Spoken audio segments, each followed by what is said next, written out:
to Hurrdat Sports Live. In the air, center field. Ewan steering back. Way back. Gone! Grand slam! It is a six-ribby day for Gino Suarez. 9-0 Reds. Ball, 2 strikes. And a high fly ball to deep right field. Casey's going back. It is gone! Home run just inside the pole. His first career hit is a home run in his first game here at Citizens Bank Park. What a moment and what a smile. Rolls this one past one in the right field. Tim Mendoza score. A-Rod does it again. Fast start for Texas. Howard deals and strikes him out. Texas wins it in dominant fashion, and the Longhorns continue their stay in Omaha. That ball's hammered, ripped it deep, and far, and that is gone. It goes off the top of the wall, and Willits is going to have a 2-run home run to put the Sooners up 3-0. Good morning. Welcome in Hurrdat Sports Live, presented by Next Gen Mail Medical. That's Austin. I'm Ravi here at Hurrdat Sports HQ. What's up, Austin? How we doing? Oh, we're doing okay. How are you? We had a great day yesterday. Wow. You know, I think you know what I'm talking about. Shayla Rautenberg commits to Nebraska. Oh, that's what you're talking about? Obviously, it's the biggest thing that happened yesterday. Okay, gotcha. Number one news story. I thought it was war is over. Everything has finally come to its senses. That happened too. We'll get to that as well. But no, it was lots of going on in a mid-June sports cycle. I know. I feel like we're gonna have to start with sports. So how long can we prolong that? How long can we back off on that? I don't know. It depends on what Rico was up to last night. That is true. Rico, what did you do after your? Because were you in the afternoon? No, you were there in the morning. No, I was with you. Even though that Sasha said she would never book us together to work down the College World Series, we were together. But you were busy editing stuff together, and I was busy talking to people as they went by the time. I wasn't supposed to be there at that time, but I figured if I go early enough, then I can leave a little early. So did that happen on overnights? So I'm trying to be able to see her for at least an hour a day. I feel like we're in a prison sentence where I just get, like visitation rights. I get my phone call or something. Do you guys talk to each other through a door with a telephone? You're like, hello. Listen, I complained about this to you guys last week that anytime my future wife gets in a vehicle, she feels the need to call me, which is totally fine. But when it's the middle of the day at 11 a.m. on a Wednesday, she's like, I'm on my way to clinic. Great. Hope you get there. I don't what do you want me to do with that information? And she's like, what are you up to? And I was like, well, I'm at work. So can I let you go? She's like, well, I only have 5 minutes left in this drive. So can we talk about what? What can we talk about now that we're not going to talk about later? But maybe she just misses you. Come on, man. Come on, man. She doesn't. She doesn't actually like him. Yeah. No. Is it just she's in it for the money? Yeah. Wait a second. That is true. What do you mean? The worst gold digger ever. Yeah, that would be really bad. Really bad investment on her part. I would call it reverse gold digger, but she has more loans than you do. Yeah, but long term, it's a good play for him. Yeah, long term. Well, I was saying for her, reverse gold digger, but it doesn't. Either way, she's making more money, but she has to pay back more money. Yeah, it's got to be his just cute boyish face. Is that what worked for you and Kay? Is it your cute boyish hurdles? Yeah, it was my amazing bod. Okay, all right. We got to move on. We need to move on now. Listen, man, you can't say stuff like that and be like, "Hey, don't talk about our sex life." You can't do that. Oh, and then he also eating the blanket. This morning by being like, "Here's how I would kill people on Mount Everest." Whoa, Rico. I told you I saw a video. That's not what I heard. I don't know if the spirit of DB is still in the room or not. There's been a lot of serial killer talk today. I didn't bring up serial killer. I just brought up different ways to kill people. Those are different. It was a little dextery. I'm going to be honest with you. You've never heard of a blood eagle? I had not. It's a real thing. I understand that. Do you not ever look up medieval torture? Not on the regular. Have you heard the one where they they tie you down to bamboo and let the bamboo grow through you? I have heard that one. That one sounds pretty bad. Yeah. I'm familiar with I'm being tougher than that. So drawn and quartered from like Braveheart. oh, That's What about the Iron Bull? oh, where they put you in the really hot like It's a bull, like it's a hollowed out metal bull, and they put you in it and then they light a fire under it. Yeah, you basically cook. Yeah, and then like the steam comes out of its nose, and like your screaming makes it sound like the bull is like. How did people come up with this back? I guess they didn't have a lot else going on. They so weren't They like have TV. they Yeah. weren't like distracted by binging The Office for the 12th time. They're like, what can we do? Listen, They also had just like some guy whose job it was to torture people. So like True. all day, he's just like, I wonder different ways to kill these people. Kel Jam says Everest is overrated. I agree. Alex says I'm worried to see Rico's search history. I agree. That wouldn't be the worst thing on his search history, I bet. Mm-hmm. What, medieval torture? Yeah. That's Blanket probably, bulk. that's probably the worst thing on my search history. There's gotta be some more stuff on there. No, that's probably the worst thing on my search history. Shane, what's the worst thing you've ever searched? I don't know. I mean, I literally don't know. Okay. All right. Austin? What? Mine? Yeah. This is a kid show, so I'm gonna keep it. Makes sense. Ravi? I don't want to say. Okay. It's a movie and it's horrifying. Human Centipede. No, Wow. Worse. The third one's the best one. I haven't watched a single one. They're all bad. So I don't watch horror films, but sometimes I like when people talk about them a lot. I like to know what's going on, so I'll Wikipedia them and I'll like read what they're about. Did you look up something that was? I looked up something that it stuck with me. This has been like a decade, and it's like I'm still traumatized. What, can you just name the movie? I don't want to. I don't want anyone else to look it up. I kind of do. Yeah. What kind of movie could be that bad? Yeah, it can't be that bad. I feel like I've seen it. Can you here? Just type it in here. If you've seen it, I have a lot of questions about. I will type it in your computer. Yeah, I'm not gonna, and I won't dox you either. I'm not gonna dox you. Let Austin. I legitimately just don't want other people to look it up. Like, good thing we're doing it on my work computer too. It's search. Yeah. He could really be typing anything right there. He could flip this around and it could be a really, really bad situation. It's the top result, the Wikipedia. Oh, I've never. Oh, whoa. It's horrifying. Like I genuinely this is an NC-17 film. It's a Russian film. I genuinely don't want other people to look this up. Yeah. Your mic's not on. Yeah. I said it's an NC-17 Russian film. It's got to be bad. It's horrifying. Like don't let Damon know about it. Wow, the first sentence is just very intriguing. He's probably seen it, if I had to guess, based on it being Russian, and I have to imagine it's not a very good movie, but it's horrifying. The whole thing is very bad. So yeah. That's all. Wow. Yeah. Okay. Well, good start to the show. This is This is Rico's fault. This is Rico's fault. 100% talking Rico's about fault. murdering people on Mount Everest. This is not my fault. Austin started it with the Blood Eagle. No, I don't remember that. That can't be. I think That it can't be was- me. I That think it doesn't was sound like definitely- something I would do. No. I think it was definitely Rico. Whatever. You had your fun this week with the Knicks championship. It's time to pile on Rico. That's right. Okay. Have you heard about the way that? Also, Shayla Rautenberg. So that's kind of a win for you too. So Not really. I don't do volleyball. What are you talking though? about? I don't do volleyball. That You're ain't me. Pick me. I swear to God. All you do is just like, oh no, Nobody no one ever wants to cheer for my teams. Nobody loves Rico. What's going on? That ain't me, dog. Feel bad for the Knicks. Oh man, When did I you- left Oklahoma City to cover Nebraska softball. Why don't you guys love me? See, that's exactly what we're talking about. That's all I want. Yeah. Stuff. No, No, hot No, take. it's great. No one has named it yet. I will say that. U-boat. U571. That's a good movie. Matthew McConaughey. John Bon Jovi's in that movie.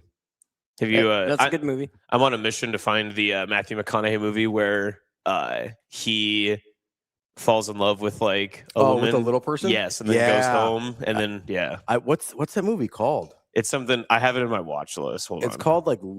It's. I mean, it sounds exactly. It's like the title is exactly what Tiptoes. Isn't that the one with There's a lot of famous, like Gary Oldman's in that movie. There's a ton of famous. yeah, the role of a lifetime, Gary Oldman. That's what it says. A man is reluctant to tell his fiance that his parents, uncle, and brother are dwarves. Wow. This is the official synopsis. We're not using any. So No, it's exactly what it it's is. got a what's his name from Game of Thrones? Oh, Tyrion. Yeah. Dinklage. Yeah, Peter Dinklage. So Peter Dinklage is in that. And so remember Snow White, when Peter Dinklage was like, they shouldn't cast actual dwarves as the dwarves in Snow White. Like, that was a whole thing. And there are like other like famous dwarves who were very upset because it took correct roles away from term them. is little people. I apologize. Yeah, you're being very, very Quit being disrespectful. offensive. Yeah, that's really disrespectful. I apologize. Mm. The other little people in Hollywood. Which one? There's two of them Yeah, back we there. stick together. We're very upset, and one of them kept bringing up, they're like, he can't say anything. He was in Tiptoes, which is the worst movie of all time about little people. There's also, I think there's people literally playing little people on their knees. Like, Yeah. I think there's regular Interesting. full-size people Yes. just on their knees playing little people, and they're like not using CGI or anything. It's just like, here we go. They just put shoes under their knees, This is all that we had. Sorry, this is all that we can make work. and they're like, their arms are still like touching the ground. It's like we had to pay Gary Oldman. We couldn't afford the CGI. We could make Tiptoes 2, where it's you and Shane producing this show. Okay. Are you reluctant to tell your fiance that you work with two dwarves? Little people. Yeah, you're just using a lot of I'm really sorry. You can't say that. I'm stuck on Snow White right now. You want to know why? I actually because I've been called out on this many times. You'd be shocked to find out, because Dr. Fiance's college roommate was a little person. Really? Yeah. Yes. And so me being myself Yes. and also in a fraternity, you can imagine how Yes. many people were like, oh, look at that little person. Words. Yeah. Yeah. I apologize. I had to teach people, be like, stop it, knock it off. Thank you, Austin. No problem. Way to be an advocate. I'm just a big white knight. That's what people call me. At least half of that's true. One of those words is true. When Rico and I go out at night, our dynamic duo name is White Knight. Yeah, He's the knight. I'm white. Obviously. I wouldn't have guessed that. The There's knight's no K. for him though. There's no K in night this one. Yeah. Oh, We could make a really good buddy cop movie I called think that. it'd be great. That'd Yeah. be really fun. I think watching that movie would traumatize Sasha. Probably. She would just be like, So I was thinking about What's it this happening morning. here? The fact that she is so busy and not paying attention to the show, she probably is like very, very grateful for that, because she's probably terrified knowing that like the kids are just completely off the leash. oh yeah, there's absolutely no adult supervision here at no, all. it's tough. Shane's So trying. He's trying to keep us and thank you, Shane, for being the adult in the room. he's trying to, and it's not working. I'm just searching for that Russian movie. Mm. Should we go to the Omaha Baseball Village and white knight it up? Oh, we could. I got to work though. Oh, That's part of it's content. I know, but someone's got to post it. That's the are you problem. morning or afternoon today? I'm morning every day. Are we all three morning today? No, I'm in the afternoon still. Oh, I got to be. I mean, you could go anyways. Yeah, you just go. I know, but Okay. then you guys seem to not understand that every time that I'm there, I have to be like doing stuff. No, but like I will edit. Robbie just texted me about, he's like, did you know that these people stopped by? And I was like, that would have been awesome. I would have loved to talk to all these people. when did I say that? And then Rico comes by and tries to like hang out with me. And I'm like, hey, Rico, there's all these kids trying to spin the wheel over on that side. Yeah, Rico, let him spin the wheel. Let him win some stuff. They did. They won a ton of stuff. It did. Rico was giving away prizes like it was candy. Are It you was like good. CR over there? Just giving away candy. No, he works that booth, man. He knows what he's about. I'm getting people to follow and then spin the wheel. All And right. he was getting videos. If you He was want, crushing it. if people want to pick their prize, make them subscribe to the podcast. Mm. Ooh. Like you spin the Okay. wheel. If they don't get the prize they want, be like, hey, if you subscribe to the podcast, you can pick what you want. And make sure they follow at Radio Rico AC.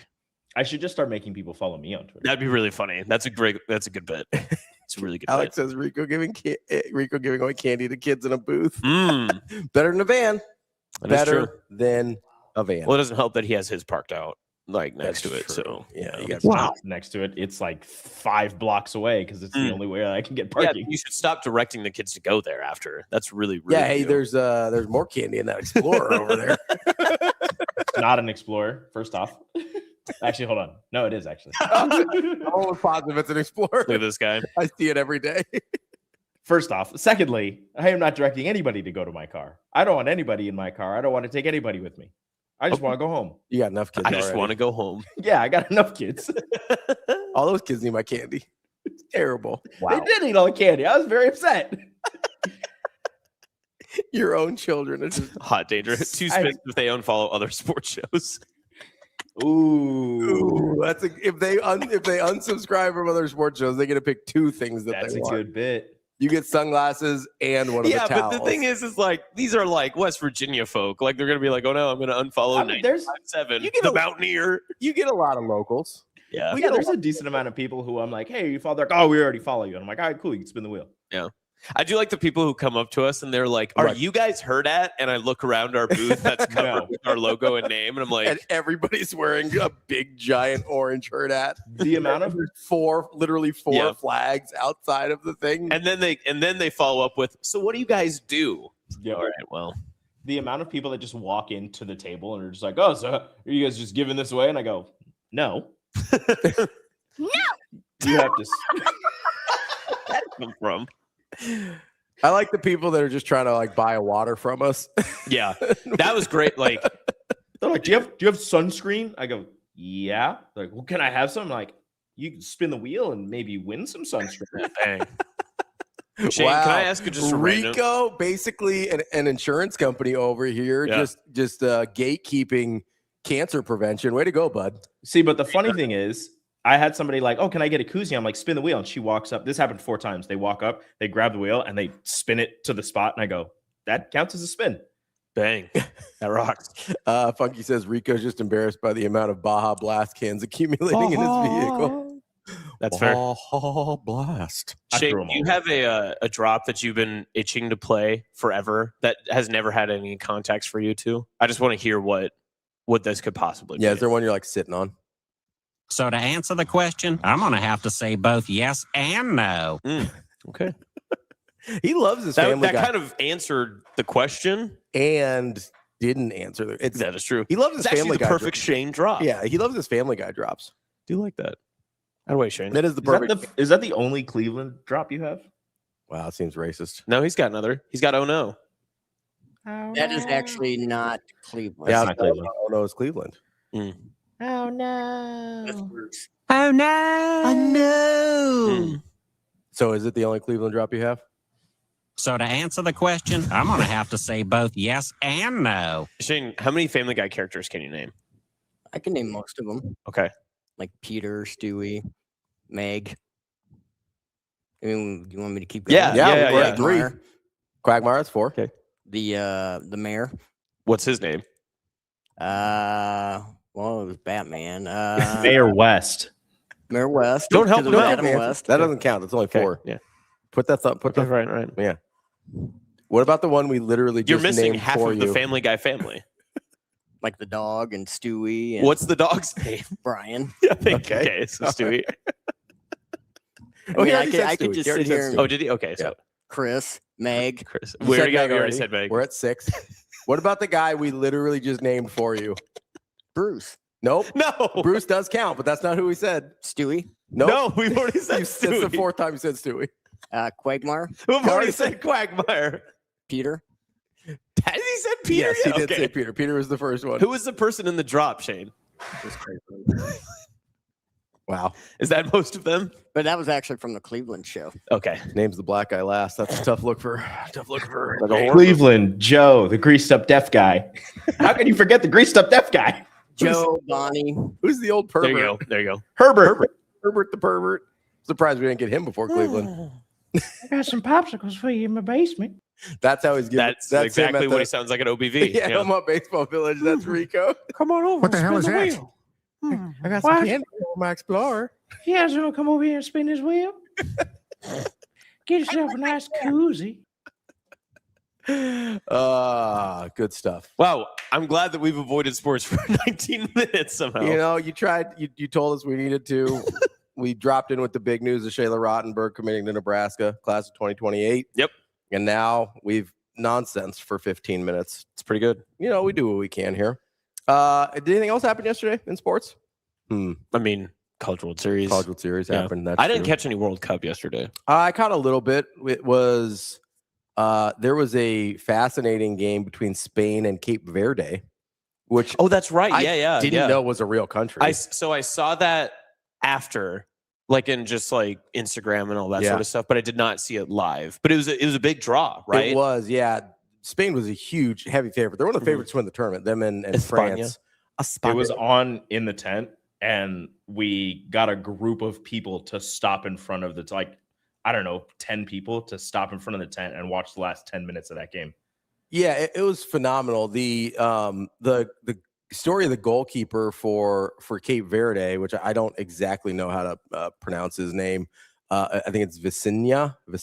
I'm not 100% sure. I apologize. But it's an incredibly young team, and they have this 40-year-old goalkeeper who didn't start playing professionally until he was 25, and he's the oldest goalkeeper to ever have a shutout in the World Cup.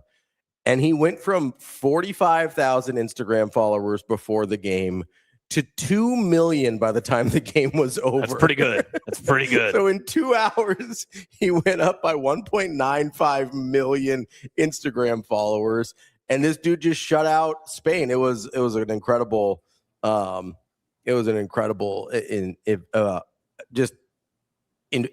really, just to watch them go and Spain didn't start a couple of their best players, and they ended up putting them in later and still couldn't get anything there. And it was kind of phenomenal just to see. And now I'm fascinated to see what happens with Spain moving forward, because again, they're one of the favorites to win the tournament. Right. And well, you assume they're probably still getting out of group play. Yes. But, yeah. And I don't know, like, so Funky says it's up to 6 million now. Oh, geez. So do they get shuffled, or like how much does this actually affect them? Because when you get out of group play, I assume you're like seated in a certain way, right? Yeah. It really just matters it's really just for group play. Like the seeding will be fine, but for group play, if they tie again or if they lose, they're in real trouble if Cape Verde gets a win, because Cabo Verde, yeah, the third youngest team in the tournament. It's pretty impressive. No, it's incredible. It was as exciting as a 0-0 draw can be. Like that's what it was. And I'm not saying that sarcastically. It just, it really was. There are some times when, like, especially World Cup soccer comes around, I will be able to watch a full soccer match and just be like fully enthralled the entire time. I wasn't able to catch this one because I was down at CWS working and stuff, but it seemed like it was one of those that was just phenomenal. And the way that people were just being able to, like what Rico said, people were just walking by, stopping, and just like paying attention, even more than just like the final 5 minutes, just hoping for a score or anything. Like, people were able to stop and watch for like 10, 15 minutes at a time, and they were just completely engrossed with what was going on. Yeah, Kobe's right. This makes the rest of Spain's games like incredibly important, because that's when you're sort of chalking up as an automatic 3 points in your group play. And so that one is pretty huge. Kind of conversely, the opposite of what happened with the U.S. last week, right? Where Paraguay, you look at and you're like, okay, if you can get a tie there. Australia was the team that you looked at as, hey, have to get a win against Australia for sure, because they were sort of viewed as the bottom team in the group there going into it. But to get a win against a team that you really were just trying to salvage a point against, that's a huge win for the U.S. and a huge problem for Spain moving forward. Now, I talked to two people yesterday, an older gentleman and a mom and her son, who the older gentleman is from Philadelphia, and he said that he was watching World Cup games, and then they flew into Omaha yesterday to watch baseball, and then they were flying back to Philly to watch more World Cup games. He was like, yeah, I just like baseball, so I just came in here to watch this, and I'm going back to watch the World Cup. And the mom and the son were from Minnesota, and they were driving down to Kansas City to watch Argentina. And she's like, yeah, we're just driving down, and we saw this was going on. She's like, I don't even know what's happening, but we saw all these tents, so we decided to stop on our way down to Kansas City. And I'm like, oh, that's cool. This is the College World Series. Like, this is a fun time. It's baseball. It's college baseball. And she's like, cool. I was like, are you going to go to a game? She goes, no, we got to get down for the Argentina Fan Fest. I was like, so you're just walking around? She goes, yeah, we're just having fun. Might as well, right? You got to take a pit stop on the way down to Kansas City anyway. I mean, Minnesota to Kansas, that's like 7 hours, 6 hours, something like that. It's a pretty good drive. It's not straight terrible. South. Yeah, it's not a terrible Midwestern drive, but it's a pretty good drive. No, it's not. It's not the worst thing in the world. And you get some decent stops along the way, like depending on where you want to go to. You can go Des Moines, and obviously they came through Omaha, so can't complain there. As they should. So Spain has, as we all know now, it's pronounced Uruguay, Saudi Arabia, and obviously Verde in their group as well. So everybody in that group has a point. Everybody tied in that group.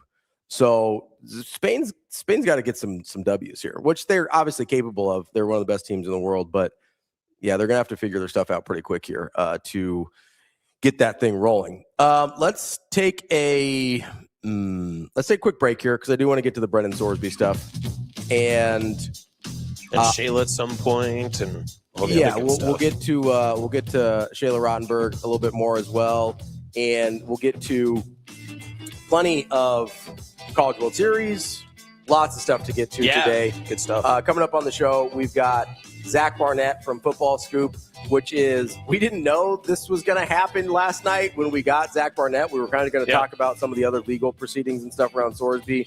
But thank you to the news cycle. This worked out perfectly. And then we will talk to Mitch Sherman at 9:30 as well. That's Austin. I'm Ravi. More Hurrdat Sports Live coming up next.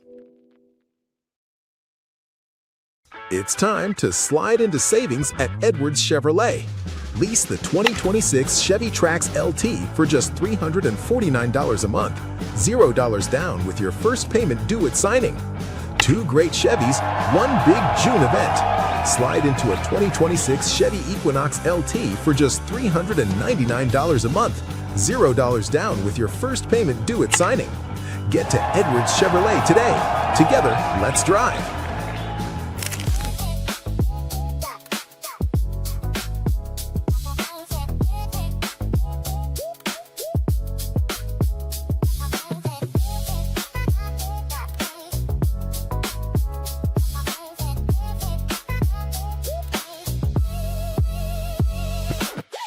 Everybody's really nice to you in Omaha. They give you brunches. All the media talks to them. They're like, all these different people. Great job. You're awesome. Well, I think for a second they thought they were more awesome than they were. So we had to bring them back to remember that their edge that I've alluded to many times is why they're here. And I don't care that we're in front of 24,013 people. Thank you. And we are who we are. And we're fighters and we're killers and we're going to get after it. And whatever that was in the first inning is non-representative of what the power T is. And we're going to be better and we're going to get after it. And that's what the guys did. And that's that. While I'm the one that had to yell at them, it's all credit to the players. They're the ones that put the information into action and they did it. And I definitely can't say what I said because it was not good.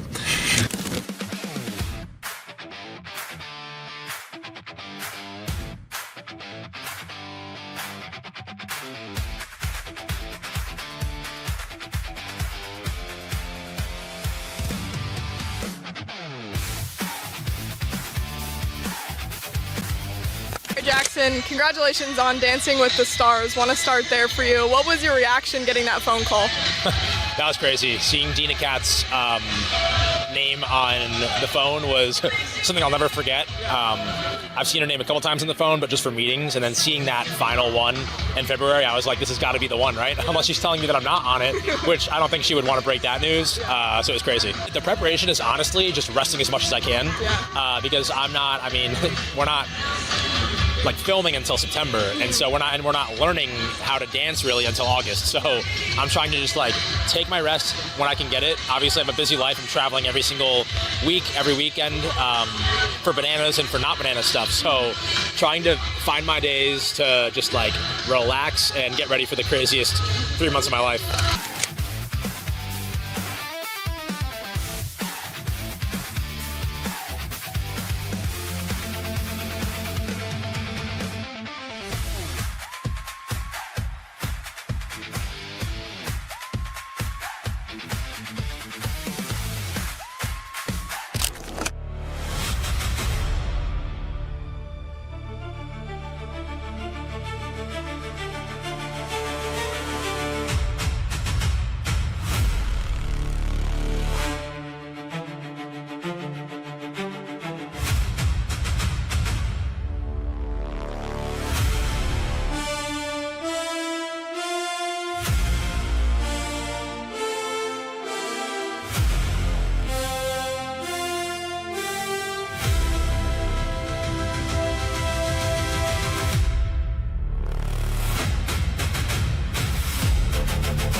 You're listening to Hurrdat Sports Live.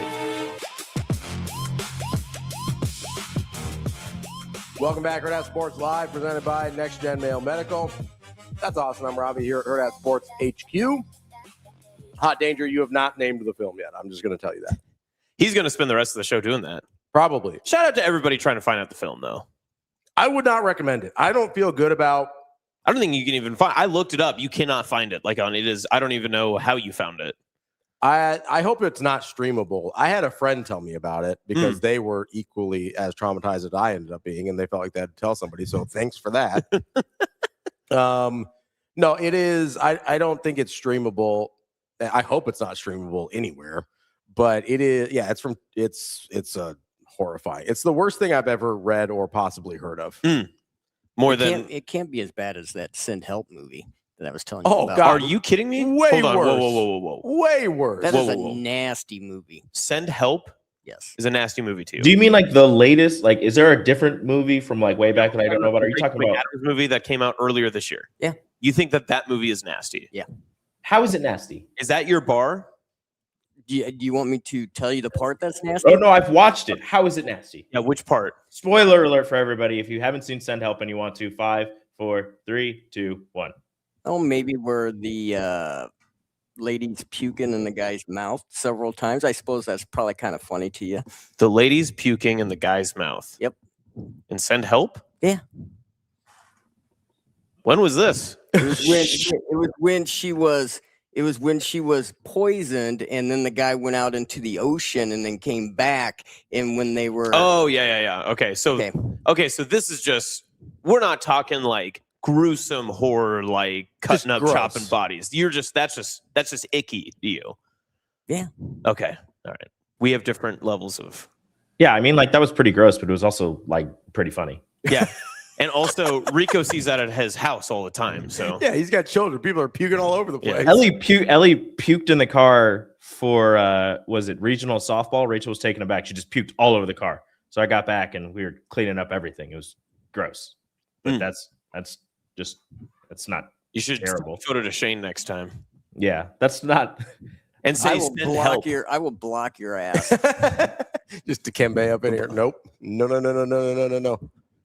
Oh, you went pass block. Yeah, I went pass pro. I went basketball. Which block were you talking about, Shane? Block. Cool. Punch out. Okay. Family Guy has multiple episodes where they're all puking. Yeah, yes. Very good point. Fair enough. It's a cartoon. Yeah, but that one's worse. Like when they take the Epicac or whatever, and Peter like some of the stuff in Family Guy is pretty gross. Yeah, for a cartoon. Heath, you're right. That one's pretty bad. This one's worse. I'm just. Oh, good boy. Ugh. That was pretty bad. I don't like that one. That was pretty bad. Don't like that. Brendan Sorsby. Wow, what a seg. Not a good boy. No, not a good boy. Not a good boy at all. Do you know what? So there's been a part of me in this entire situation, especially from when the news went down yesterday, that I almost felt like I had like a different perception of maybe what I expected to hear or see from Texas Tech. And when I went back this morning and I was like rereading, and boy, did they have a lot to read. God, they cannot stop talking. No. There was so much so the news came out and I saw the first wave of press releases. Like 8 o'clock last night, right? Yeah, somewhere around there. Yeah, 7, 8. And all these like press releases and notes apps and all this other stuff are coming out. And I'm reading them. And initially I was like, wow, I just can't believe that Texas Tech is going so far out of its way to distance itself after its one priority was, oh, well, we're here for his mental health. We're here to help him. We feel like him being at Texas Tech and playing football is what's best for him, because that was what they had told us, right? Through the past 2 weeks, through the injunction, all that other stuff. But when I went back and reread it this morning, man, did they just put like the lightest little sliver of information in there of just being like, we still believe like Brendan Sorsby's like mental health is a concern and all this other stuff, but we felt it was best to like part ways. And even like just speaking it out loud now, I still like, there's a part of me that just gets almost like viscerally upset with like, if you were going to go down with the ship. right? Like you once down. you have doubled down that many Yes. times, just like see it through and go down with your sword almost in a way that's, if it was truly about his mental health, if it was truly about protecting Brendan Sorsby from himself, like they had told us that it was the case, right? Yeah, like let's pretend everything they said they actually believed to Yes. be true. Like let's operate under that premise for a second and then continue. Then everything that's transpired over the past 12 hours makes no sense. Yes. Like their actions make no sense then. If they actually believed what they said, they bailed on him so fast. Yeah. Yes. And so fast. And even with the reprimands of likely the Big 12, which, I mean, and we can get into that, but I'm assuming that someone came down with an iron axe and was like, do this or this is going to happen sort of activity. And that's when Texas Tech decided to sever the cord.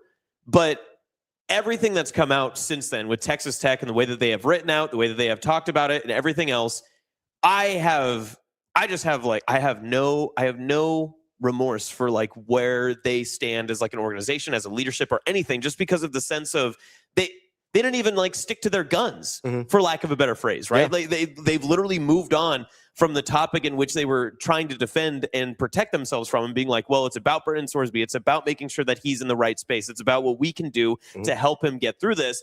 And instead, the minute that they found whatever avenue or angle that caused them to cut the cord, they immediately were like, well, we actually had a difference in opinion and we didn't believe in like what he was actually representing, but we wanted to help him. It's like, no. You can't have it both ways. Yeah. You can't sit on both sides. Like there's no 1 foot in, 1 foot out in this scenario. And that's, it almost just makes me sick in the way that they have like just handled this entire presentation from the beginning, but especially here at the end. It just feels abhorrently gross because they knew that they were in the wrong and they tried to find their way out of it. And I don't think that they found any way to cut it cleanly. So they're just like, well, whatever. We're just going to move on. It's almost like they were totally full of shit the entire time. Yes, 100%. And we knew that. Yes. And I knew that too. I'm not pretending like I'm like naive in that scenario. But it makes you mad when you actually see it play out. Yes. And I understand that, right? Like there's a part of me that is, I mean, I'm happy that it's over. Yes. Right. I'm happy that Brendan Sorsby will not play college football. That's not a secret. That's been my stance this entire time.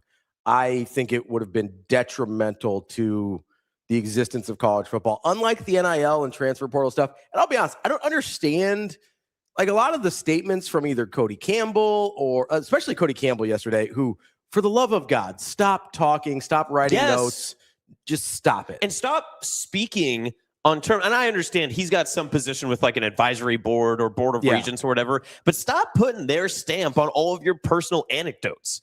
Like what? Why do you get to speak for all these people? And why is your name so blatantly attached? And you know why it is? Yeah. Dude just wants to have his name remembered. He bought his influence. Yes. Which is whatever. Like that's a Texas Tech way though. And that's Texas Tech's issue to deal with, him representing them.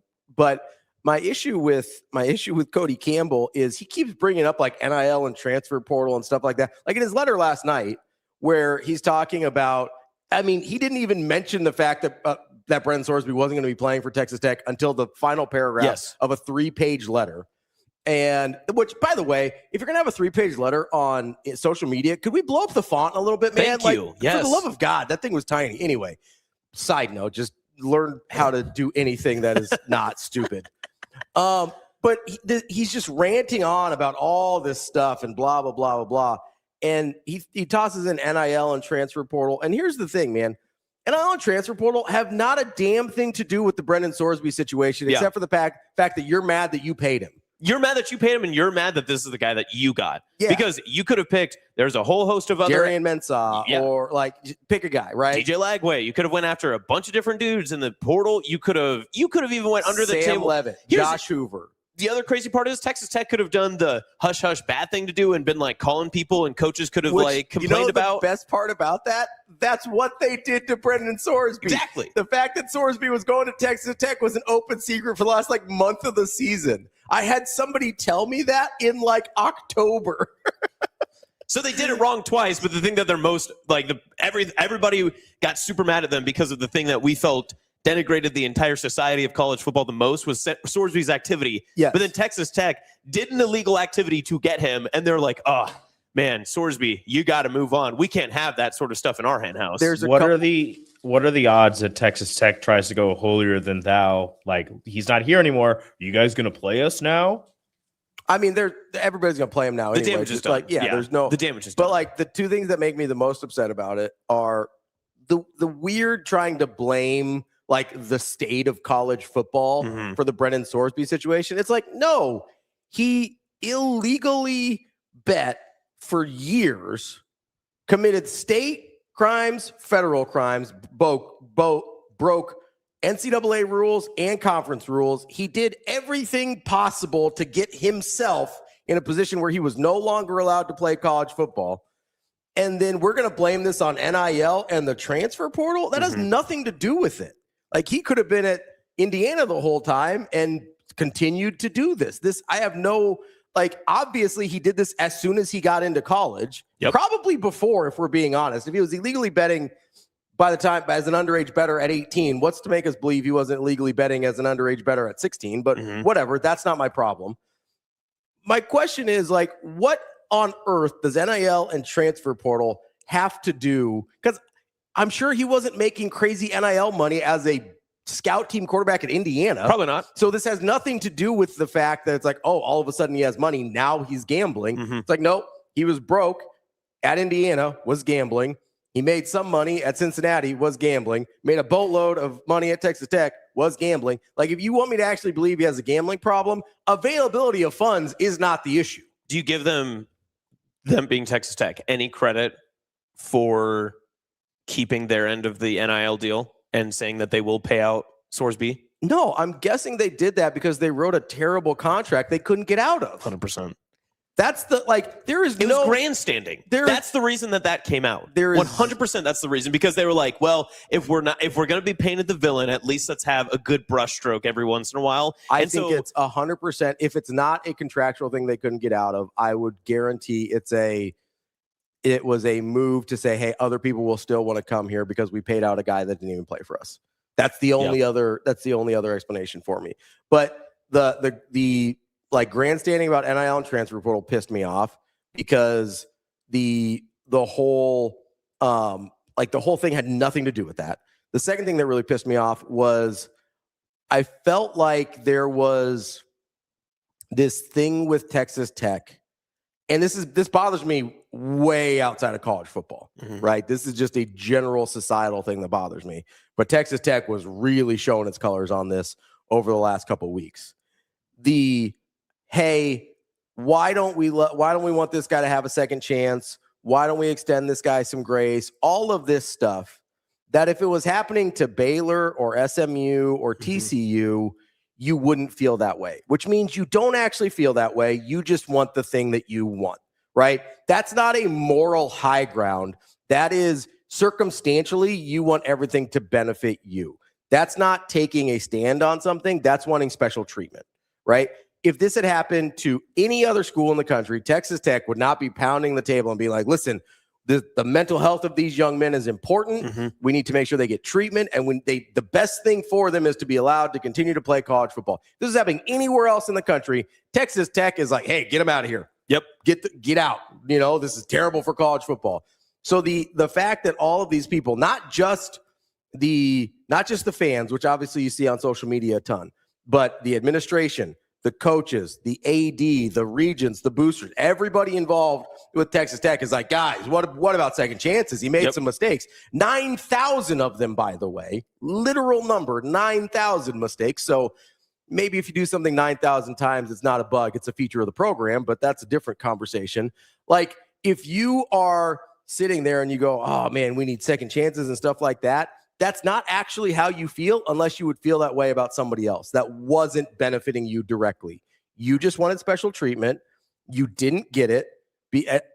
Eventually you didn't get it because it was clearly the wrong thing to do.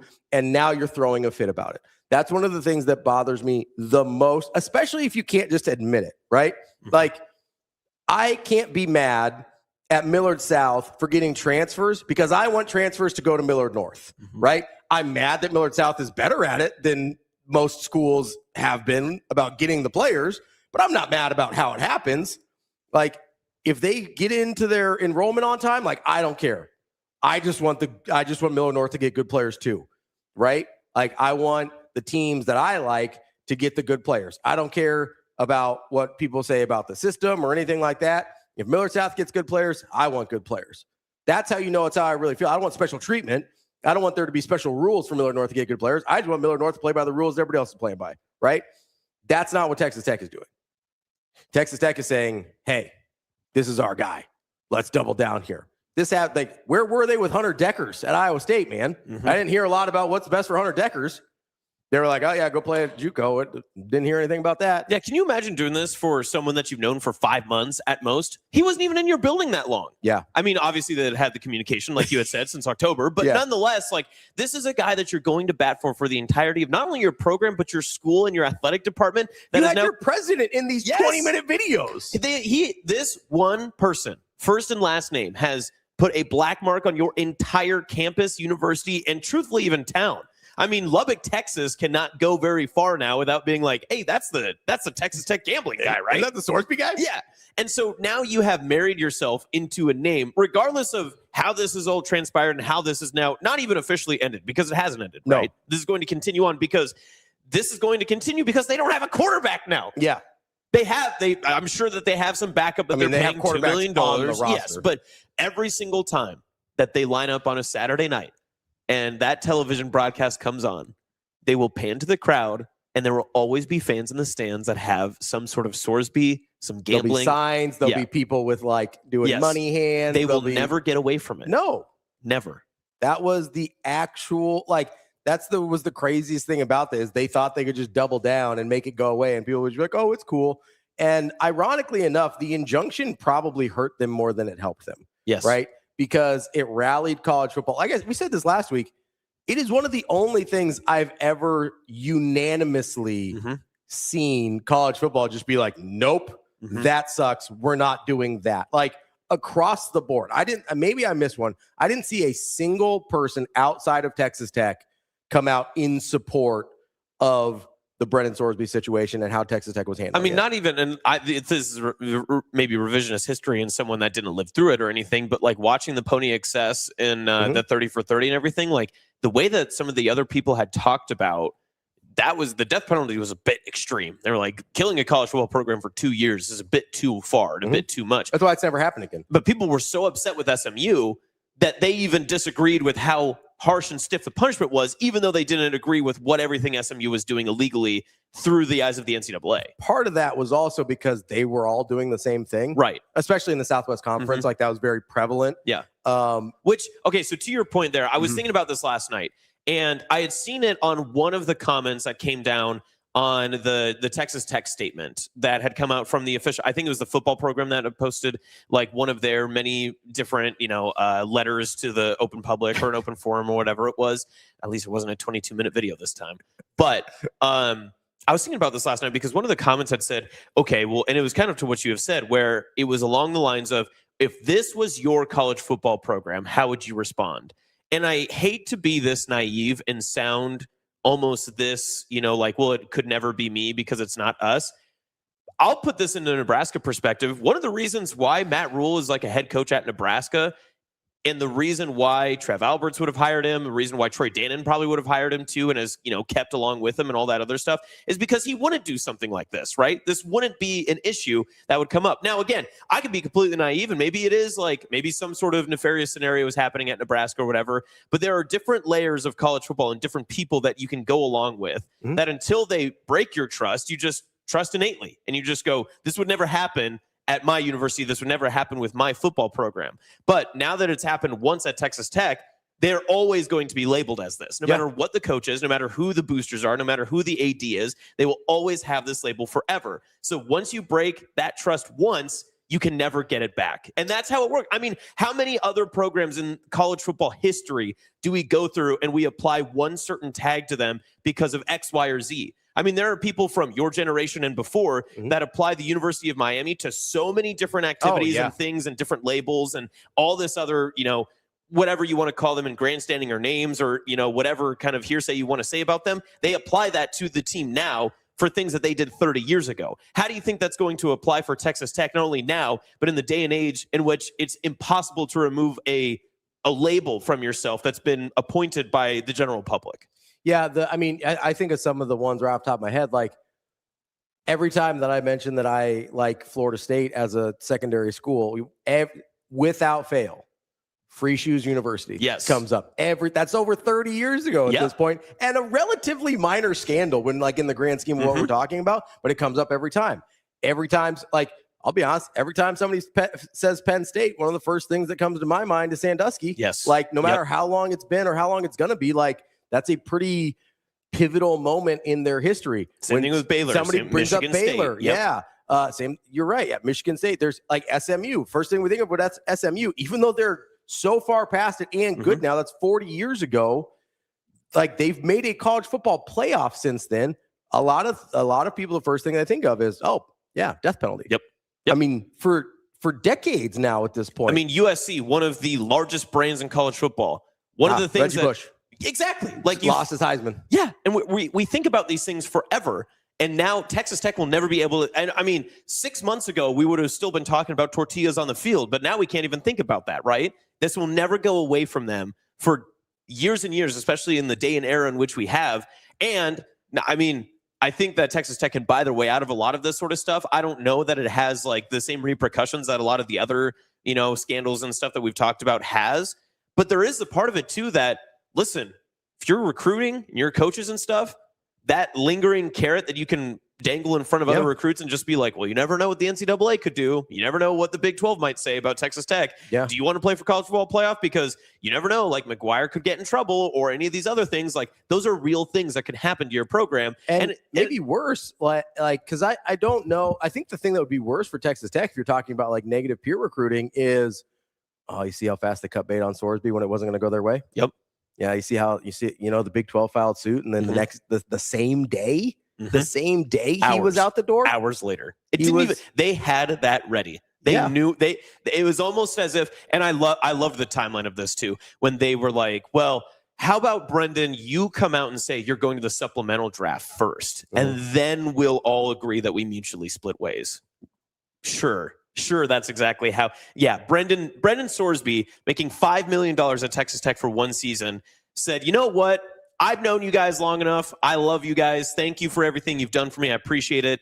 I'm going to take my $5 million. I'm going to go to the supplemental draft because that's what's best for me. I don't think that that's how the scenario went at all. I think someone from Texas Tech had to have told Sorsby, like, it's in all of our best interest that we move on and move away from each other, but it's especially in our interest that you are no longer affiliated with what's going on with our program. I mean, that has to be the truth. I think it came down to a couple things. Number one, I think there is and DB talked about this. I don't remember if it was off air or on air, but he talked about how the sustainability of the circus didn't seem like something that Texas Tech would be interested in long term.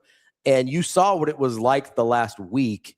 Can you imagine when they actually started to play games? Yeah. Well, right? what's DB's phrase? How much are you willing to be miserable? Yeah. Like, how much are you willing to pay to be miserable? Yes, or like being miserable is an option. Yep. Both of those things apply in this situation, right? Like, are you willing to choose to be miserable under the Brendan Sorsby situation because you think it will get you more wins over the course of the season? But then the question becomes, if you're dealing with all of this for the entirety of the season, are you actually going to win more football games? And I do wonder, we talked about this last week, I do wonder what the tone in the locker room was for a guy that you mentioned hasn't been there very long. Yeah. Right? Would be really hard to believe he's endeared himself to his teammates to the point where they're willing to just ride or die with this guy when he is this enormous distraction that they don't know very well. Yeah.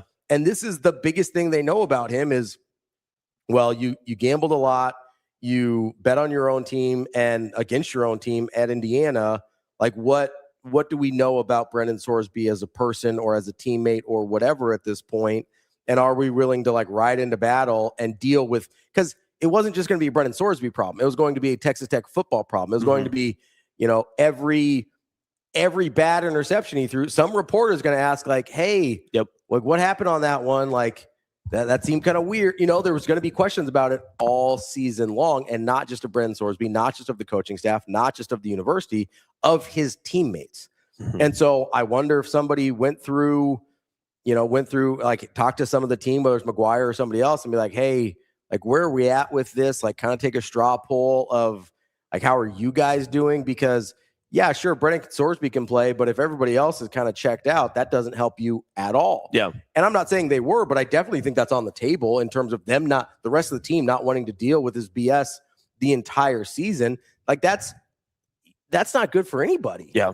Well, I almost hate to, obviously this is, 2020, all that other stuff, but we talked and started with about like how nefarious it felt and all the, how dirty it felt and all that other stuff. But when you had said last week that the best thing that they could have done, I actually agree with this now. I think the best thing that they could have done is just ridden out the wave, been like, wow, this is going to suck, whatever. And McGuire just comes out and says, Brendan Sorsby is going to stay a part of our team. He is going to be on whatever, the roster and stuff. He's going to be our practice squad guy, but he will never play in a game because of like our concern for his mental health, our concern for all that other stuff, and because of whatever. That was probably their best card that they could have played. That's the only thing that could have had them come out of this situation looking good to the general public. Because then maybe they didn't care. Yes, because then you're doubling down on the protection of Sorsby. Yeah. And then you're also saying, we don't agree with what is going on in the decision made by the NCAA. And so we as a football program are saying, hey, Sorsby, we're going to do what's best for him to make sure that he is taken care of and that he is okay and that we are here to help him for what we have said we are going to do. But we also, as an organization within college football and what we believe in and what I believe in as a head coach, I can't stand by what has happened and what has led to this point. Here's the other thing that has driven me crazy about this situation is the inability of people to understand the larger scope ramifications of what they're advocating for in this moment, right? Like advocating for Brendan Sorsby to play this year is basically ripping the Band-Aid off and saying, unless legislation comes down, basically anybody can do anything they want and still play college football. That's a bad thing for college football. If you actually care about college football, and maybe most of these people don't, maybe that's an assumption I'm making, that they only care about their specific school and their own self-interest, and that's fine. But if anybody actually cares about college football as a whole, the way most of these people claim to, then advocating for someone who has bet on their own team and on their own sport countless times and saying this is a guy that should continue to play college football is so short-sighted, because once you, I don't know if people just don't understand this, because I read the comments on social media posts a lot. And it's a lot of Texas Tech fans, understandably so. And they're like, well, there's been some Texas Tech people that have been outspoken though. It's been like, I don't want to be a part of this. Yeah, and I give them a lot of credit because yes, Brendan Sorsby makes you a better football team, but it's bad for the sport, right? Like, but there's some people that are like, I don't understand it. He never bet on Texas Tech, or he wasn't even playing in the games that he bet in against Indiana or whatever. And it's not like, they just don't seem to understand that once you lose the public trust of the results of your games, it's over. You become the WWE. It's over. Like, that's a wrap. And I get the WWE still makes money, but nobody really takes it seriously as an athletic event, right? It's an entertainment product, which is fine. And if you like that entertainment product, cool. I don't It's the same as a concert. It doesn't. It shouldn't affect you following its results, right? It's a concert. It's a movie. It's a TV show. Like, I get that. And if that's all you want out of your sports, that's fine. But I think you're an outlier there. People want to be able to trust the results of what they're watching. That's all these peripheral industries around sports, whether it's fantasy or gambling and all this other stuff, are reliant on the fact that we, to a mostly large degree, trust the results of the thing we're watching are on the up and up. As soon as you lose that, it is over. And as soon as you knowingly let someone play who has gambled on and against their own team, admittedly has done that, then you have lost the integrity of the results. I think we've forgotten how this started. Was Sorsby opened up this can of worms? Well, not only in his decision making, but also to come out and just publicly say, like, hey, yeah, there's an investigation on me, like internally or whatever the case was. But yeah, I did all these things, and this is how far it goes back. So that's the funniest thing about this is no one's denying what he actually did, including Sorsby himself. Again, it's one of the weirder controversies we've ever had because everything is truly black and white. Yeah, everybody's like, "Yep, this is exactly what happened. Yes. We're just trying to decide how to deal with it." Mhm. Like there is no disputing of the facts at all. It's 9,000 plus bets for at least $90,000 at three different universities, Indiana, Cincinnati, and Texas Tech. Admittedly, broke state and federal laws in the way he placed those bets. And again, I'm not advocating that he goes to prison. I think it's possible if he had been allowed to play and Texas Tech had forced the issue. I do think there's a prosecutor that would have been like, no, we're not doing this, and would have tried to build a case against him, which would have been pretty easy because he admitted to all of his crimes. And he was doing this through apps, which there are tons and tons of data for. They have all the data on these things. Well, not only that, but he's openly admitted to the fact that, I was using my friends, I was using other people, I was underage, all that stuff. Like he has admitted to all of the crimes. And so it may have taken a while to get the evidence into place in order to actually prosecute it, but it would have been an open and shut criminal case. And I'm not advocating for that. I do think it was on the table if he pushed through and Texas Tech pushed through to allow him to play. Because I think like, well, hey, if we don't have any sort of recourse with the NCAA, like we're bringing up charges. Like, I don't think that was out of the question if he had pushed through this. I don't think it'll happen now because TK and I talked about this. Generally speaking, there's a certain dollar amount that you want to reach, and it's usually much higher than about $100,000. But also there's college football, and someone would have taken personal gain on that. And there's also prosecutors that will take high-profile cases because they have political aspirations. That's super common. So I really did believe that if he pushed through and was going to play college football this year, that he would have gotten prosecuted criminally, which again, I don't know, that wouldn't have helped him and that doesn't help anybody. But the point is, like, no one's disputing the facts of what he did wrong. No one, including Brendan Sorsby, including Texas Tech. No one is disputing that. The only thing under dispute is what bylaws is the NCAA allowed to enforce? Where does the Big 12 come in and conferences in general come in their ability to enforce bylaws? And what does that mean for college football or college sports in general moving forward? Those are the only things in question here. Not the activity, not whether or not he did it. The only things in question are you allowed to enforce the rules that, by the way, and this is the part that I don't understand, every school agrees to when they become an NCAA member and become a conference member. Every school agrees. Now, you could make the argument with the NCAA that in order to compete at the highest level, it's a monopoly. You have to become part of the NCAA. It's not like Texas Tech is going to go join the NAIA and compete for national championships or whatever. But you can't make that argument with conferences because you have independent schools like Notre Dame making plenty of money and competing for championships, and you have multiple conferences to choose from competing for championships and making plenty of money. So if you agree to become a part of the conference, you agree to its bylaws in that sense.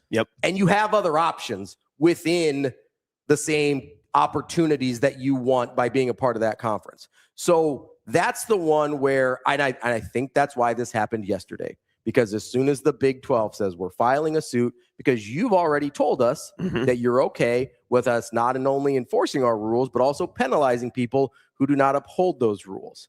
And they used the 2017 Baylor sexual assault cases as an example of that and saying Texas Tech voted for these sanctions against another school.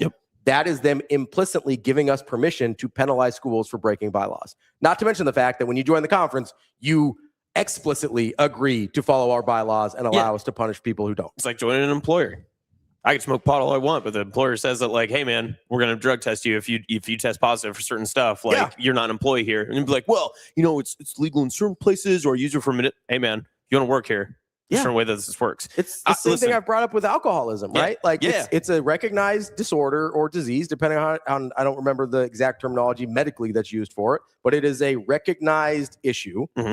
And it's a real thing that people struggle with. Still can't come to work drunk. Right? Like, I mean, even in the most direct sense of this too, like if Hurrdat Sports found out that I, being like, and I'm even like wearing the NEB preps right now, like if they found out that I, like a big high school advocate, going to games, cover sports, talk to kids, coaches, all that stuff, they found out that I was like a undercover bookie and was putting lines on like high school games and stuff. I mean, if that got out, very quickly I would be no longer here. right? Yeah, I would absolutely. assume. I would think so. Because it's the integrity of the company, it's the integrity of the sport in which I'm covering, it's all that sort of stuff. The integrity of our coverage, and you've got enough connections to different schools and things like that you could potentially influence outcomes, even if you didn't. Yeah, like that's the argument. It's like, well, he didn't influence outcomes. It's like, yeah, but he can, and he was taking a pretty big step towards influencing outcomes by placing the bets in the first place. Yes, by giving himself a reason to try and influence outcomes. And then putting himself on the field. Yes. Like there's no way around the fact that this was an existential crisis for college football, in that if you cannot trust the results, the sport no longer matters. It ceases to exist. I thought the Big 12 did a really good job. I was worried they would take too long and do quote card season like they started with last week. They came around, and I thought that they actually did a pretty decent job of saying, like, it's straightforward. There's one way out, and this is it. Yeah. Like, this is how it goes. And if you don't follow this to a T, this is what's going to happen. Yeah. And I thought that for the first time in a long time, you can credit for a conference for not like laying down, especially, listen, the Big 12, I don't think that this is a part people don't understand. Big 12 had a lot to lose in this. Texas Tech is their prized possession for the college football playoff this upcoming season. Yeah. There's not a lot of other Big 12 teams right now that could get them a boatload of extra television dollars, or get the conference a little bit more notoriety, or give them an opportunity to get on a national stage and potentially even into a national championship game where your Big 12 logo is going to be pushed out and posted everywhere for weeks on end. The Big 12 had a lot to lose, and they chose to back the other members of the conference and the NCAA and college football and college sports rather than its own interest in dollars and cents. And we would have lambasted the Big 12. I'm not going to give them credit for doing the right thing, right? Like, but I will say the fact that the Big 12 did collectively decide, like, hey, we got to do the right thing here, because how many times have we talked about the SEC collective and all the other stuff about, like, protect the SEC, it's just bigger, it's just better here, all that other stuff, and how much that they kind of protect each other even though they are the biggest of rivals, because they know that the brand is bigger than the individual mark. Yet here is the Big 12, who arguably the Big 12 conference is probably bigger than the individuals, but in this sense, they had a lot to lose for this upcoming tunnel vision. And like you had mentioned earlier, that short-sightedness, the Big 12 did not look down that tunnel. They saw the big picture. Yeah. And they were able to kind of accept, like, hey, these losses right now, they might sting a little bit, but we're better off moving forward. Yeah, not making a college football playoff this year is better than the implications of having this guy and this team in a college football playoff for us. Yeah. Because that, you talk about all... And you don't even know, I mean, how far does that go then, too? Like, if the Big 12 comes out and they're like, hey, we're in support, does Troy Dannon and the rest of the conferences just go, we ain't scheduling the Big 12 then? Yeah. Because if you all want to tie yourselves together, then we're all putting this all in one big bow. And I think that's entirely possible. The other part of this is, like, you mentioned the stain on different schools based on their different scandals. I genuinely believe that would have been the case for the Big 12 conference as well. Just be like, oh yeah, they stood by that guy that gambled on his games. Yep. Like that's not a look that you want a part of this. To your point, Texas Tech heading into this was a plus 100 favorite to win the conference. The next closest was BYU at plus 600. So that's a pretty prohibitive Yeah, we're talking, that's a big gap. For and the next one is Utah at plus 850. And then there's another big gap between them and Kansas State at plus 1,200. So Texas Tech was the prohibitive favorite to win the Big 12 this year and theoretically make it to the college football playoff. So, like, this wasn't a no stakes decision for the Big 12 by any means. But to your point, good job of looking long-term future and long-term ramifications of decisions instead of just being like, well, it would be really nice to make the college football playoff this year. Let's maybe let him play. Like, that's the idiotic thought process that Texas Tech was going through. And they're like, well, I know he gambled on a bunch of stuff, but maybe we let him play anyway. The only way Texas Tech could have come out of this looking good was saying, like, hey, we respect the court injunction that allows Brendan Sorsby to stay a part of this team because we think that's the best structure for him to be a part of a team and be a part of a culture and a system where we can continue to get him the help that he needs. He will make every dollar that he was promised. He will not play a down or suit up a down of college football for the Texas Tech Red Raiders. That would have been the right thing to do if you were genuinely concerned about his mental health. And then on top of that, too, come out with that first. Yeah, start there. Because then if Sorsby's like, I'm going to the supplemental draft, I can't control what you choose to do after we tell you what we're going to give you. Which is totally fair. If he says, hey, I think it's better for me to try and get away from the team and try and do supplemental draft, that's totally fine. Yeah. But if you're Texas Tech, that was the move to maintain your integrity. And if you really were like, hey, this actually is about this kid's well-being, we're concerned about him, we're concerned about the gambling addiction and the anxiety disorder and all of that, like, if that's where you really landed on this, then the move is not like, let's get this kid out there to play football. Like, can I ask you just a personal question? Yeah, go ahead. This is from the Texas Tech athletic statement from their president and athletics director. Okay. So a lot of different words, but I want to focus on these two sentences in the middle paragraph. When Brendan's lawsuit resulted in the granting of a temporary injunction, we found ourselves in a difficult situation. With his health and wellness as our top priority, we supported him in spite of very different perspectives and opinions. Our position was challenged by many, but our support for him never changed. Would you ever put, and your title at Hurrdat Sports is business operations manager, like something like that, right? Yeah.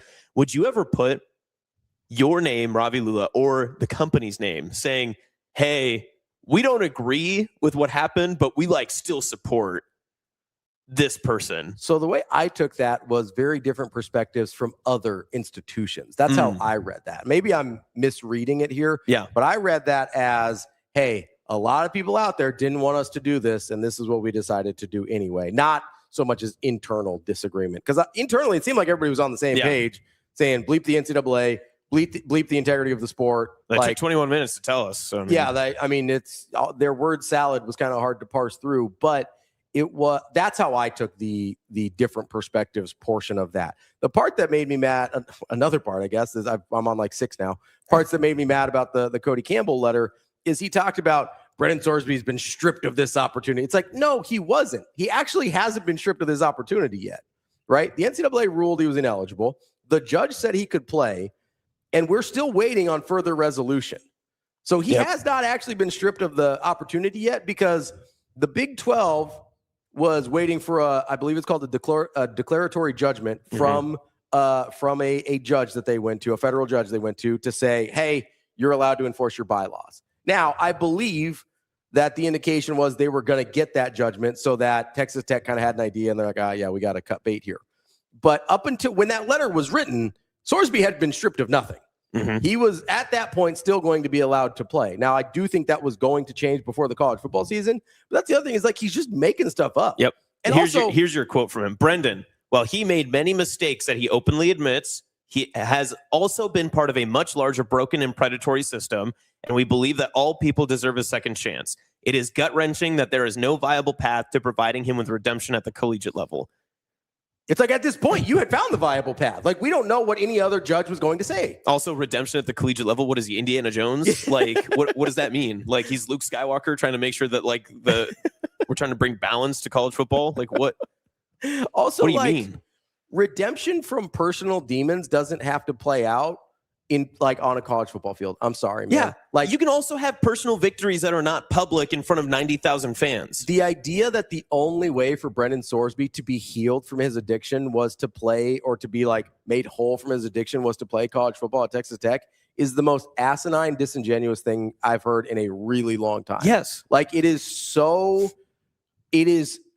It's assuming we're so stupid to be oh, you're right. The only way this person could ever stop gambling is if he continues to do the thing that seems like is what started his gambling. Yeah, that makes sense. It's you know what? The only way for this alcoholic to not be an alcoholic anymore is to be a bartender. By the way, it's Anakin who was bringing balance to the Force, not Luke. Thank you, Shane. I mean, you could make the argument that Luke brought balance to the Force by killing Darth Vader. Anyway, whatever, it doesn't matter. Anakin was supposed to be the chosen. It doesn't matter. Yeah, it is.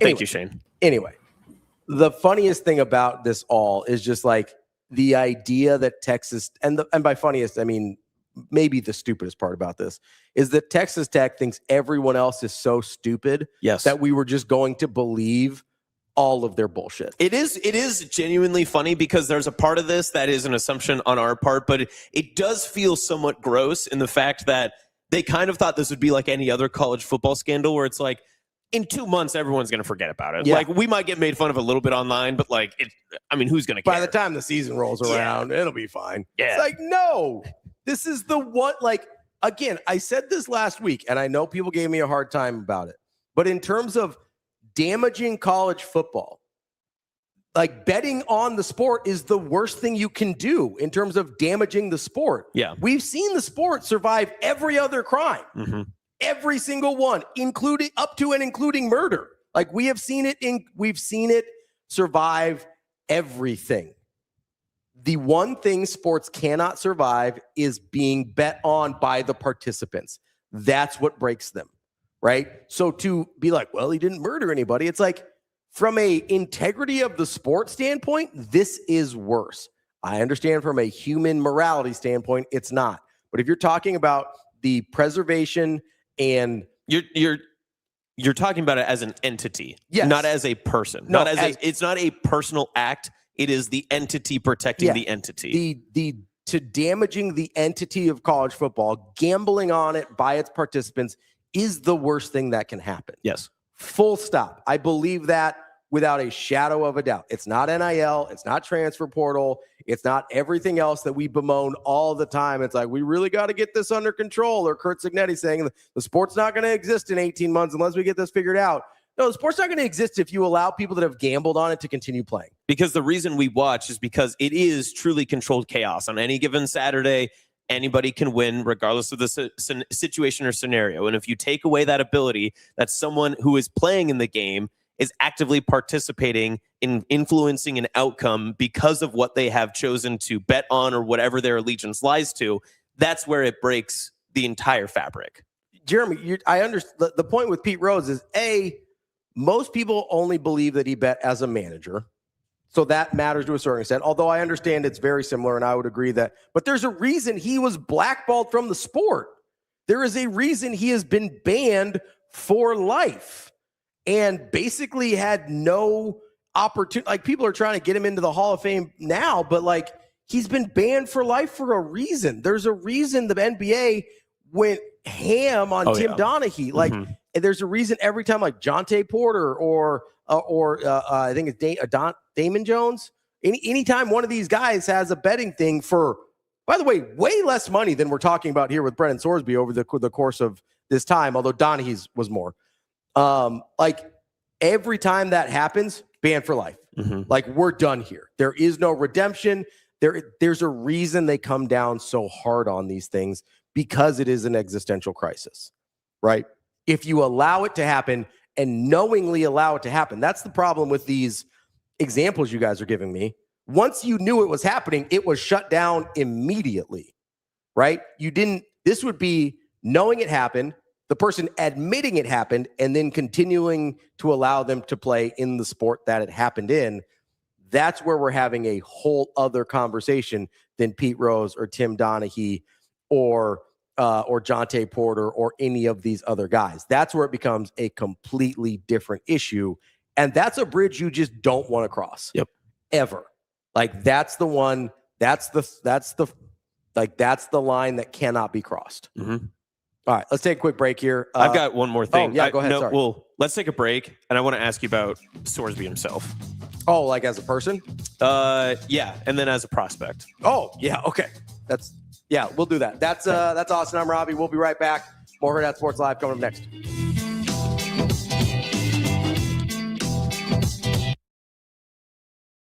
It's time to slide into savings at Edwards Nissan. Lease the 2026 Nissan Rogue Platinum starting at $379 a month, a platinum lease worth driving home. This June, the savings are as big as the season. We've also got the 2026 Nissan Pathfinder SV starting at $399 a month while supplies last. Don't miss your pitch. Slide into savings at Edwards Nissan.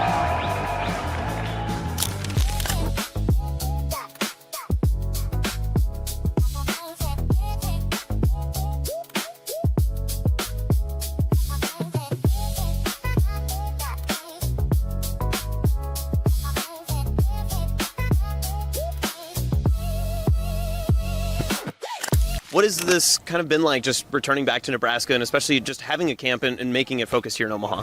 It's always a blast coming back to Nebraska. I mean, these girls are so fun to coach, and I've coached at a lot of places, and it's just so much fun. The energies these girls bring is just so cute, and it's just they're always wanting to learn. They're super coachable, and it's just really fun to just bring the beach volleyball to Nebraska, and indoor as well. What is it for you that makes you want to give back to some of the youth and just continue this? Because you mentioned it's not just here in Nebraska, but you've been able to kind of do it in different places.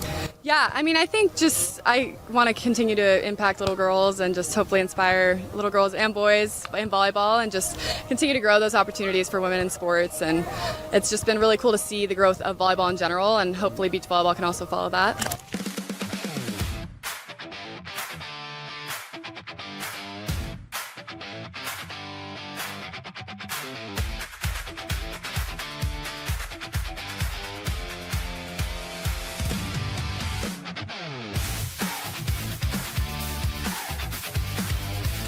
That's a 10 out of 10. 10 out Look of 10. Look at that. Come on, get on this. 10 out of 10. 10 out of 10. 100%, fella. I do an 8.5 as a solid choice, man, for sure. It's a 9. All right. All day it's a 9. Probably a 9. It's really hot, too. I mean, I don't know if I can give it anything besides a 10. I'm going to give it a 9. A 9? Yeah, that's pretty good. All right, awesome. 9.5. I need some jalapeno with it. Ooh. Yeah, I give it an 8.5. That's really good. I like the onion. I like the cabbage. Definitely 9.5. I'll go with a 9. That's an 8.7. 8.5. 9. 9. Probably a 7. A 9. A 9? Yeah. All right. I would give it a solid 8. 8.2. Good ratio to bread and filling as well. Maybe 7.5 out of 10. Okay. I'll give it 11 if it's good. I'll give it a 10. 100. An 8. An 8 out of 10? Yeah, 8 out of 10. I'd say 7. 7 out of 10? Yeah. Like an 8.5. The bread's like really mushy. Other than that, it's really good. I give it an 8. And if we added potatoes? It'd be a 10. It'd be a 10.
You're listening to Hurrdat Sports Live.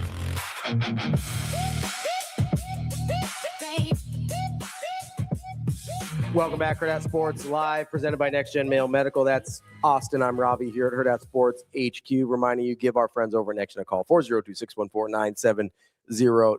If you'd like the impressive stamina that Austin and I just showed in going 50 minutes on Brendan Sorsby, give our friends over at Next Gen Male Medical a call. They can help you out with your energy, with your sleep, weight loss, whatever it is, they can help you out. And if you tell them that we sent you over here from Hurrdat Sports Live, you'll get a free vitamin shot with your first order.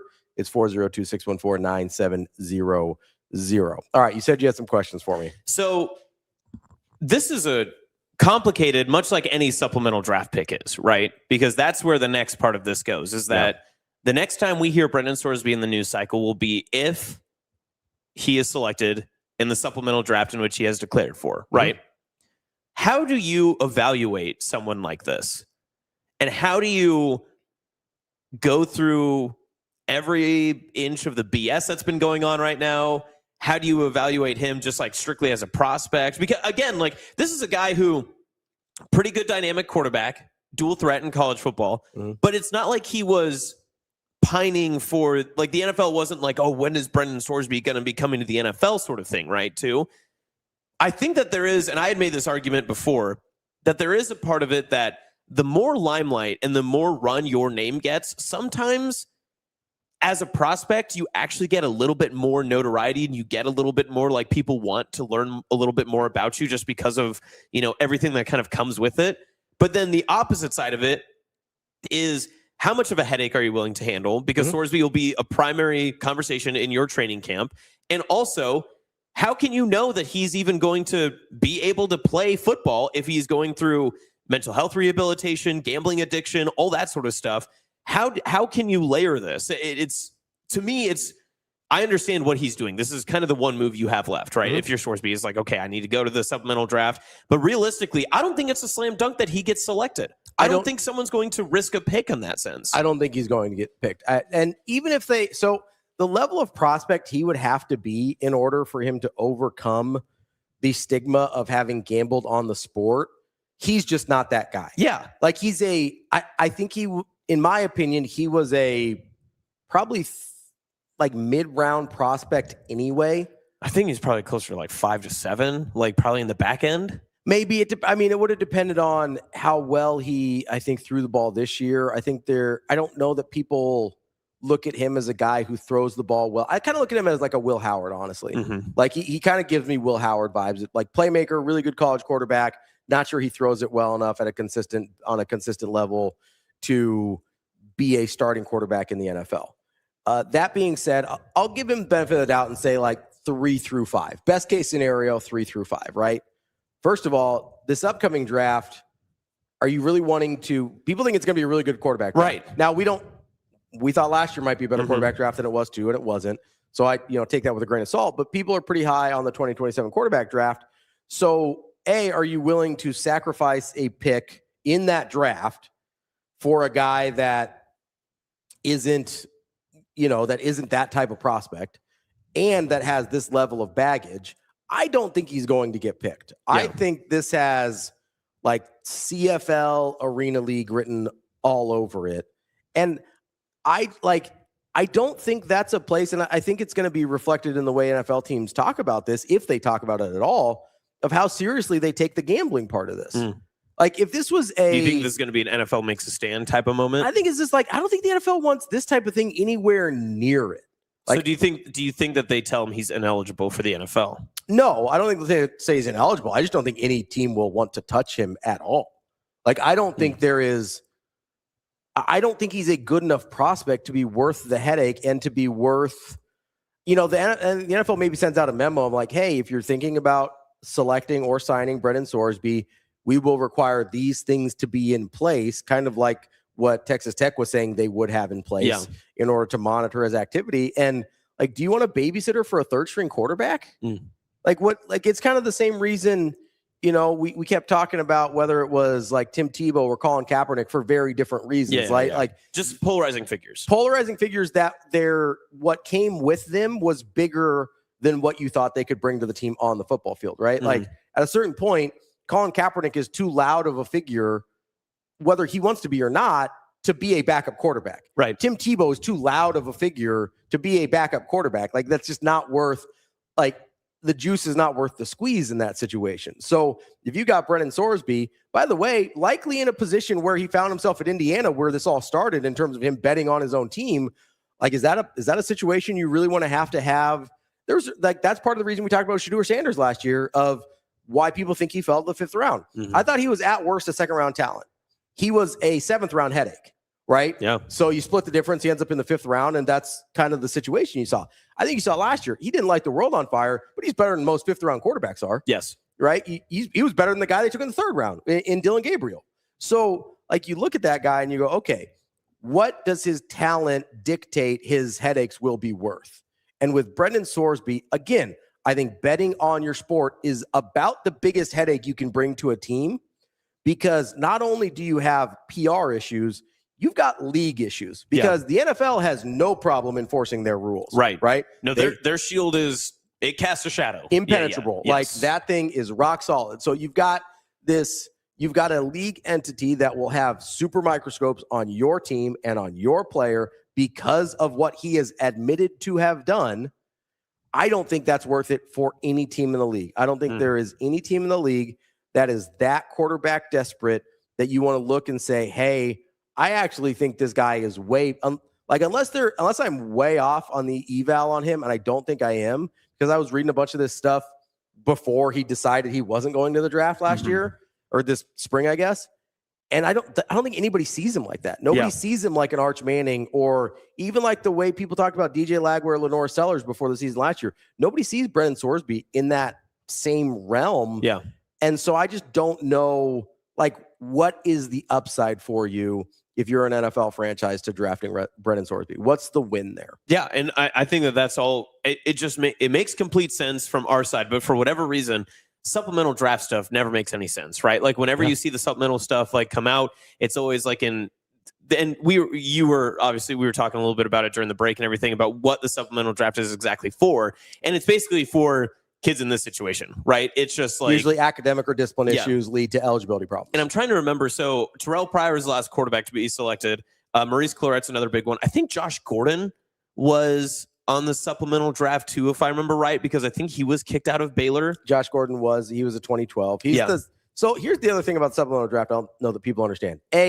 It doesn't just exist every year. Yes. You have to have players submit their names and have people that are eligible for the supplemental draft for them to even schedule one. They haven't had one since 2023. No one's actually been picked since 2019. So you don't have, because you bid a future draft pick, next year's draft pick on a supplemental pick. Which, again, is the other part of it, too, is that you're sacrificing a real pick. You're not just, allowing it to be out there. You would be giving something up. And obviously, there's the other caveat of it too, that Sorsby may not get picked, but then he would be an eligible signee, I would assume, that someone would be able to take. So, so the last guy to actually get picked was Jalen Thompson, a safety in 2019. Before that, it was Josh Gordon. So it goes 2019, 2012.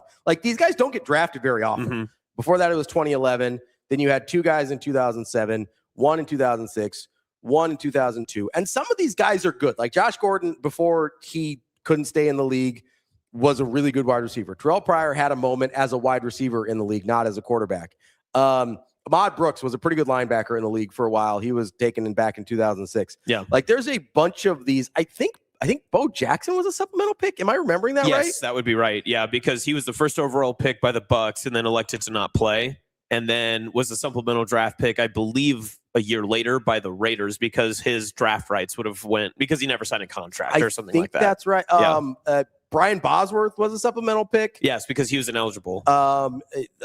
Chris Carter, I believe, was a supplemental pick that year as well. So it happened more back in the day where you had actual guys that ended up playing. But this doesn't happen very much anymore. And it also used to be almost strictly academic, that people just couldn't make their grades and they were redshirt juniors. I think Boz's was steroids. I think he actually tested positive for steroids with Bosworth, which is funny because steroid testing in the 80s was a joke.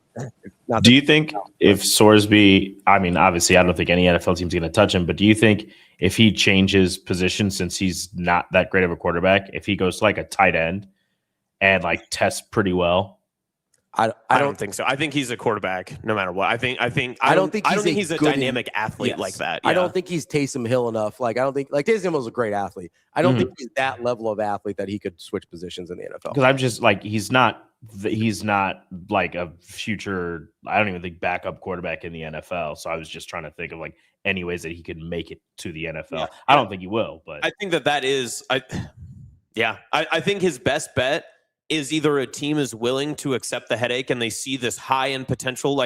If there's a scout that has been pounding the table for Brendan Sorsby for a year and a half and they're in some NFL war room, maybe that's worth the headache of it. But realistically, most of the teams will probably, and his agent will probably have to tell him, your best move is to go to a subpar league and hope that you get a call to be brought back into the NFL as an underrated signee that then plays your way onto a practice squad or plays your way into a backup role or something along those lines. I think you can make I think you can make a real good UFL quarterback, like a Birmingham Stallions.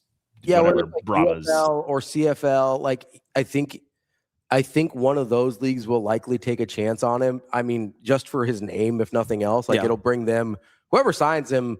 Like for those leagues, the attention actually is worth it because it is the NFL doesn't need Brendan Sorsby to get attention, right? Like that's not a benefit to them. New rule in the UFL: they're gonna have bookies on the sideline. But here's the thing, though, is like live bet making on the sideline. Ravi's completely right, though, because I mean, we work for a sports company. If the Omaha Beef signed Brendan Sorsby, that would be a huge deal. We would all be there, right? That'd be a huge deal. Like every press conference, we would send people out to record it every time that they had a game, and if he was going to start practice, if they let us, yes, 100%. Yeah, that would be part of it because we know what the attention looks like, and we know it's like, well, we can't not be there. That's the name of the game in minor league sports. Yes, like the name of the game in minor league sports is attention. Get people's attention. That's, I mean, if you want to talk about.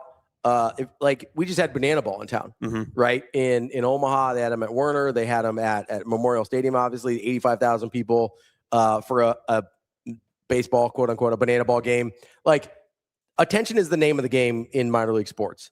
They are trying to draw your eyeballs away from something that you are already more familiar with, right? Like. We talk to our friend over at Omaha Storm Chasers, Marty Cordero, all the time. He goes, he's like, yes, we want the baseball to be great, but it's not about the baseball. It's about the experience, right? People come back to Warner Park for the experience, not necessarily for the baseball. Yeah, you've got your diehards that are keeping booked and stuff like that and just love watching baseball. When I go to I really like baseball, but when I go to a Storm Chasers game, I'm there to have a nice afternoon or evening in the sun, outside, enjoy a summer day, have a frosty beverage. Like that's what I'm there for at that game for. Like, and it's a great way to spend an evening. It's not necessary. It's not really about the baseball. If I see some cool baseball while I'm out there, awesome. But I'm also probably going to pick a bark in the park day so I can pet some dogs. You know what I mean? Like that's the name of the game in minor league sports. So if you're the UFL or the CFL, Brendan Sorsby actually presents an enormous value to your league. Probably the UFL more than the CFL, if I had to guess. But also not in the same way that Johnny Manziel puts butts in seats for the Cleveland Browns, or that, it's not the same type of argument. Even Shedeur Sanders from last year, right? Like the way that Shedeur Sanders was such a polarizing figure and there were people that loved and hate him, you still got people to go in seats. There aren't people who are like, oh, I can't wait to see the gambling addict play for the Cleveland Browns. Also, like Johnny Manziel won a Heisman. Yes. Right? Like Shedeur Sanders was one of the most efficient quarterbacks in college football. Yeah. The year before, or basically the 2 years before his entire career. You want to go back to Jackson State. Yeah. Like he's one of the most efficient quarterbacks in college football his entire time in college football. And then Brendan Sorsby threw for 69 yards against Nebraska. So the scales don't be tipping the right way. I just don't think he's that level of prospect. The other thing is, like, Shedeur Sanders didn't help ticket sales, right? Like, do you think more people, it probably didn't help. Like most NFL games are sold out anyway. Like even in Cleveland, Cleveland loves their football. Like those games are sold out anyway. Like Johnny Manziel might create more storylines on ESPN, but those are generally positive storylines still. Like Johnny Manziel I get that there was a lot of weirdness around Johnny Manziel, right? But mostly when he was with the Browns, it was like, oh man, is Johnny football going to be able to turn around the Browns? Like it was mostly positive stuff. And then it was negative about his play on the field. It wasn't negative about him as a person until later when you're like, oh, this guy's kind of off the rails, right? Most of the attention wasn't the same thing with Shedeur. The attention around Shedeur was, oh, is he going to play? Is he going to get a chance to play? And then, oh, how is he playing? It wasn't about maybe a little bit of how he's being dealt with in the locker room and is Dion around too much or anything like that, which he really wasn't. Like Dion, I don't remember there being any storylines about Dion in Cleveland last year. I think he had a couple sound bites or whatever, but nothing big. But it was mostly, hey, how is this guy going to play? Not, we have a guy who has admitted gambling on the sport that he plays in on our team. What's that going to look like? Like will he play for Brendan Sorsby is a morbid curiosity to see if you can pick up anything that looks like you bet on the game. Like that's what it would be with Brendan Sorsby. Not like, oh, can this kid ball out? Yeah. Like it was with Johnny Manziel. It was, Are we afraid that he has bet on this game and now he's the emergency third string quarterback and has to play? And what do we do? Yeah. Like if he bet on the Cleveland Brown quarterback unders and now all of a sudden Shador and Dylan Gabriel and Deshaun Watson are all not playing. And it's like, well, the guy that bet on the unders in the game now, what do we do? That's why, listen, the NFL is weird like this. We just made every argument fully as to why no franchise, the NFL is going to be like, hey, probably don't stick away from this. But for whatever reason, there's probably going to be a team that takes him. I don't think there will be. I really don't. I agree with you, but like the NFL is so, and this is to my point about, I bet Brown to beat Carolina. Oh my God. It's going to be Carolina. I hope it's the Patriots.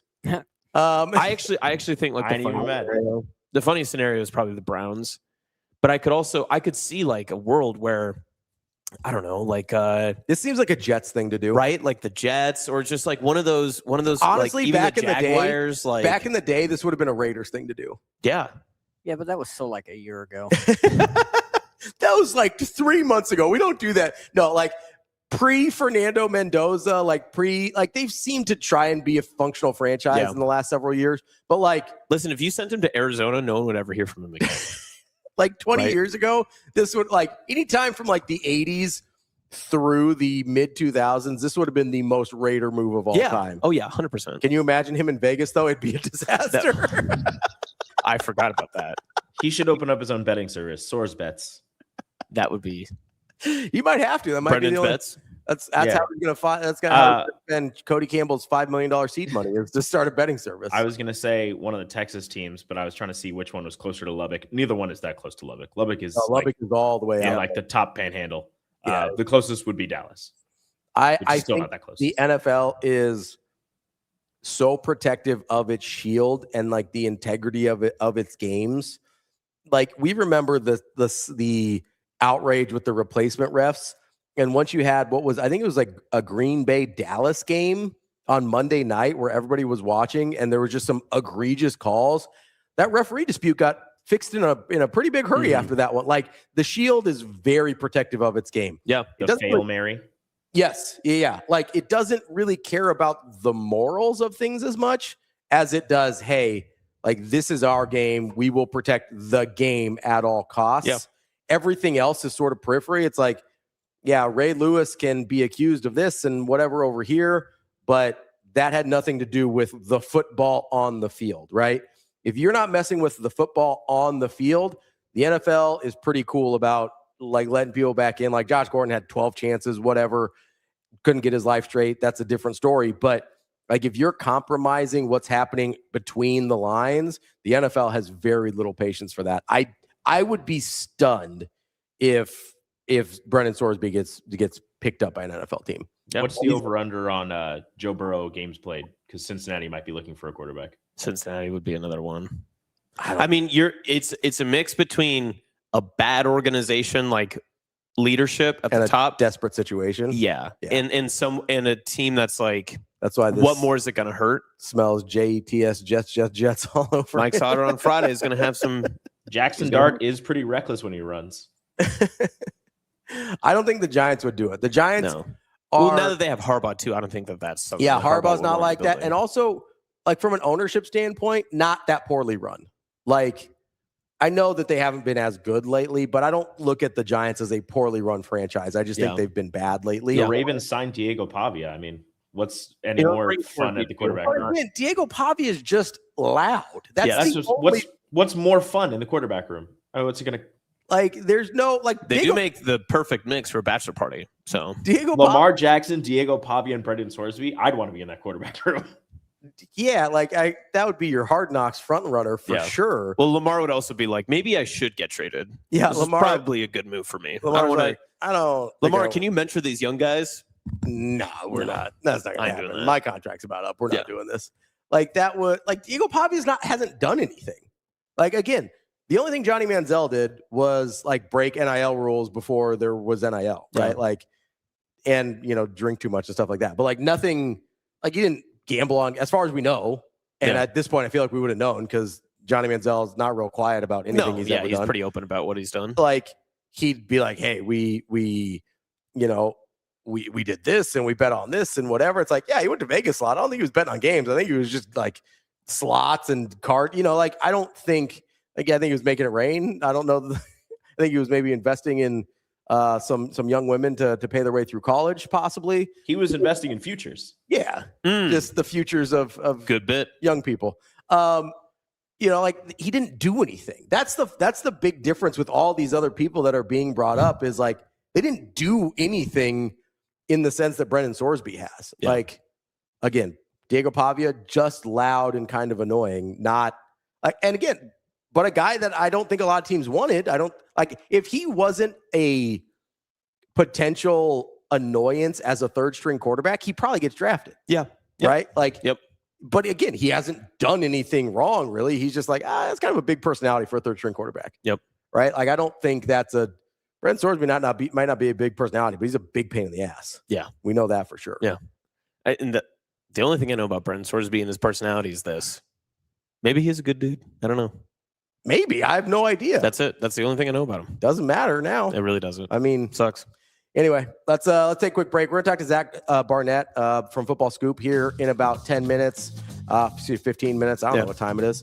We'll talk to Mitch Sherman at 9:30 as well. That's Austin. I'm Ravi. It's Hurrdat Sports Live.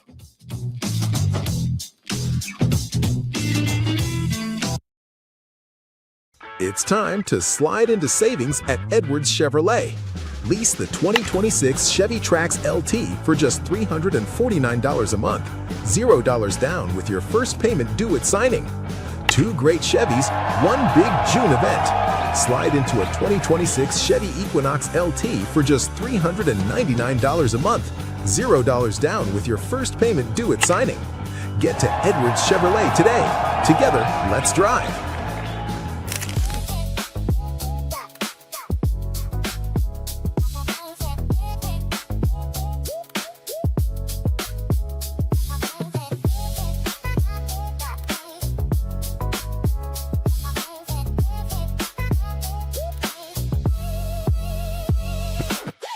Everybody's really nice to you in Omaha. They give you brunches. All the media talks to them. They're like, all these different people. Great job. You're awesome.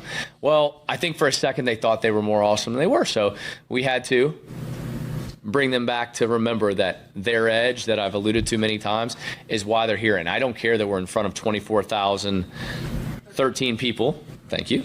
And we are who we are. And we're fighters and we're killers and we're going to get after it.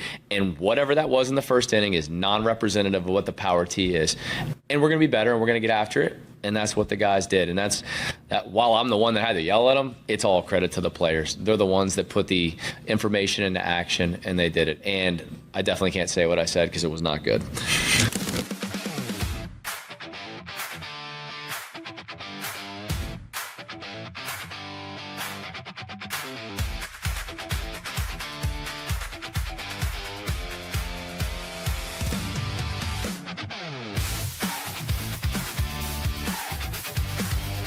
Jackson, congratulations on Dancing with the Stars. Want to start there for you. What was your reaction getting that phone call? That was crazy. Seeing Dina Katz's name on the phone was something I'll never forget. I've seen her name a couple times on the phone, but just for meetings. And then seeing that final one in February, I was like, this has got to be the one, right? Unless she's telling me that I'm not on it, which I don't think she would want to break that news. So it was crazy. The preparation is honestly just resting as much as I can because we're not like filming until September, and so we're not learning how to dance really until August. So I'm trying to just like take my rest when I can get it. Obviously, I have a busy life. I'm traveling every single week, every weekend for bananas and for not banana stuff. So trying to find my days to just like relax and get ready for the craziest 3 months of my life.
You're listening to Hurrdat Sports Live. Welcome back, Hurrdat Sports Live. That's Austin. I'm Ravi here at Hurrdat Sports HQ. We'll be joined by Zach Barnett in about 10 minutes here. But before we did that, I did want to get to some non-Brendan Sorsby news. Why? What else is going on in the world? Well, you know, there's NBA draft stuff is coming up here. Oh, yeah. You know, teams are going through visits and workouts and things like that. And Austin, something happened. Oh, no. That made me call into question all the narratives. You want to talk about narratives people tried to get us to believe throughout the course of the season. One of my favorites was that the Darryn Peterson thing was totally cool and normal. What is the Darryn Peterson for our podcast listeners? Could you tell them?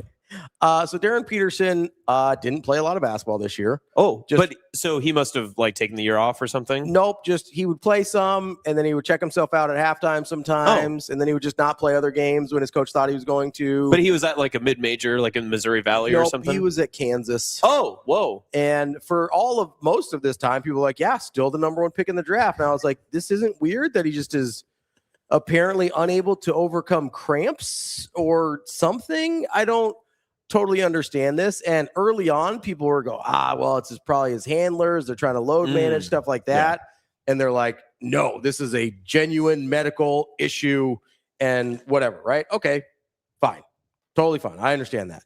But now we have this information come out that he's not necessarily projected to be the number one pick. I believe I believe the odds-on favorite, speaking of Brendan Sorsby, the betting favorite is AJ DeBonsa now. I believe last I saw, I think he was at minus 500. So he's become a pretty aggressive favorite to be the number one pick. He's also a great fit for the Wiz. And I don't know that anybody's a good fit for the Wiz, but that's neither here nor there.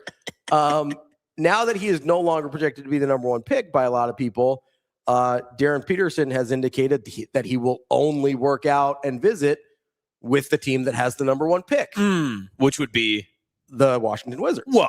And so I'm sitting here and I go, okay, so now with that in mind, and clearly he's trying to manipulate the draft process, which a lot of people do, by the way. Yeah. A lot of people also play all their games or have a verified documented injury and not just like, coach, take me out. I can't play anymore. Right. It brings into question for me the truthfulness of whether or not his camp was manipulating, stupidly, by the way, doing a very bad job of it, but trying to manipulate his draft stock and availability over the course of the season, because now it's like, oh yeah, so no, this is who you are and what you're doing. Because I'm going to be honest with you, AJ DeBonsa played every game. He played like 35 minutes, I believe, was his average, which is, I don't know, they only play 40. Yeah. And he also played 20 minutes in an exhibition against Nebraska. Yeah, famously in an exhibition, which getting to 20 minutes for Darryn Peterson was a Herculean task. When he played over 25 minutes, his gaudy efficiency numbers fell off a cliff. He was under a 40% shooter from the field, was down close around 30% from three-point range, which is supposed to be his thing. But people out here are trying to convince me he's Kobe. Guess what? Kobe shot free throws on a torn Achilles, man. This dude couldn't take a jumper with a cramp. You're trying to tell me this guy is Kobe? I want to keep feeding you this hate. I want to be shoveling coal into the hate train. I don't understand. But Ravi, when he wasn't cramping, dude was buckets. He was fine. What was his best game? Until he played 25 minutes, and then it was like, nope, I'm out. Are you sure? Marquee opponent, best game. Yes, what was I'm sure. Rico? I literally added up the Robbie stats. knows. I'm looking up his game log right now, but I literally added up the stats of the games in which he played over 25 minutes. His efficiency falls off a cliff. By the way, this was a guy that he was shooting like close to 50% for like the first half of the season when the narrative started coming out and his cramps miraculously stopped happening and he started playing more minutes again. He finished the season under 44% from the field shooting the ball. He went from like 45 3-point percentage to like 38. Like, I don't know that we've got like a regular Yannick Sinner over here where he just gets to a certain point, his body falls apart, but it's a bad look. He ended up like his numbers fell off a cliff when he played big minutes. Like, I don't know what you want me to do with that except be like, hey, something weird's happening here. Maybe he is actually injured. Maybe he wasn't, but this isn't normal. This is not what you want to see from a guy that's number one pick in the draft. Okay. I have a question for you. Okay. And are you just rage baiting? No. Okay. But I want you to answer it with all the hate in your heart, and I want you to answer it with all of your knowledge and what you have seen. And I want you to balance this in your answer. Does Darryn Peterson love basketball, or do you feel like he is using his basketball talent to basically parlay personal wealth? Does that make sense? Yeah. Because he knows how talented he is. Sure. He knows how much money he can make and how much he probably has made from Kansas and NIL. So does he love basketball enough to warrant what his value is in the NBA? Or does he see himself as like I can use my basketball talent to make X amount of dollars and I can get whatever I can get? I don't know. I really know very little about his personality. Like, I don't feel like we got a lot of that. He's been shielded quite a bit. So that's the other part of me that thinks there's like some bad handlers and like bad advice that he's getting. You think he's like conservatorship type almost? Maybe, yeah. Like, or just he trusts people that he shouldn't, right? Like, I don't have a good sense. Because to be clear, if the whole thing over the course of the season was people trying to like load manage or manipulate his draft, maybe they knew if he plays more than 25, like maybe they're aware. Like if he plays more than 25 minutes, like he just does not have the stamina to keep these numbers up. Maybe they knew that. I don't know. But whatever advice he was getting seems to be pretty bad. And so I think he either trusts the wrong people and honestly, trusting the wrong people is the best case scenario here. Because otherwise there's an actual physical problem where he falls off a cliff when he plays more than 25 minutes, or that he has these chronic cramping issues that he can't seem to figure out. Like, the bad advice is the best case scenario because you can get rid of those people. Like, I don't know if you've known people that have like chronic athletic cramping, but like that doesn't usually go away. That's usually a problem for a lot of their life or a lot of their like athletic endeavors. And so like you look at this and I really don't know much about him as a person. I have no idea. I will say most guys that really love to play basketball play a lot more basketball than he does. Yeah. That's the only thing I know for sure. And maybe he's just young and immature. I don't know, but that's not a risk I'm taking with the number one pick. Yeah. And no, honestly, I agree with you. Yeah. Honestly, I'm not taking Devontae with the number one pick either. He's probably my number two. I'm going with the guy that I know is going to play his ass off all the time. And that's Caleb Wilson. I would take Caleb Wilson with the number one overall pick. But do you want somebody who's actually good at basketball or somebody who's going to put butts in seats if you're Washington? At this point, Listen, you've traded for Trae Young. You've traded for Anthony Davis. You need somebody that's going to be good at basketball. Because you know what puts butts in seats? Winning. Yeah. And also, none of those three guys have the highest of profile names. Like Darryn Peterson isn't going to be like Washington is. But AJ DeBonta has been talked about for. Yeah, but he's not like Cooper Flag. Yeah. Like he's no. But I don't think there's a guy in this draft that like is so famous that he changes the trajectory of your attendance and. Well, there's profile. one. Yeah. Who? This is closer to a Markelle Fultz type draft where it's like there's Tatum. Yeah, like where there's good prospects. Yeah, good prospects, but you got to draft the right dude so you can win. Yeah. It's rink All masked. the other stuff is extra. What's that? It's rink masked. Get out of here. We are going to take a break here. We've got Zach Barnett from Football Scoop coming up next, and we'll get into the Brendan Sorsby of this all and see where we're at with Zach. Appreciate him joining us here today. We'll be right back. More Hurrdat Sports Live. It's time to slide into savings at Edwards Chevrolet. Lease the 2026 Chevy Trax LT for just $349 a month. $0 down with your first payment due at signing. 2 great Chevys, 1 big June event. Slide into a 2026 Chevy Equinox LT for just $399 a month. $0 down with your first payment due at signing. Get to Edwards Chevrolet today. Together, let's drive.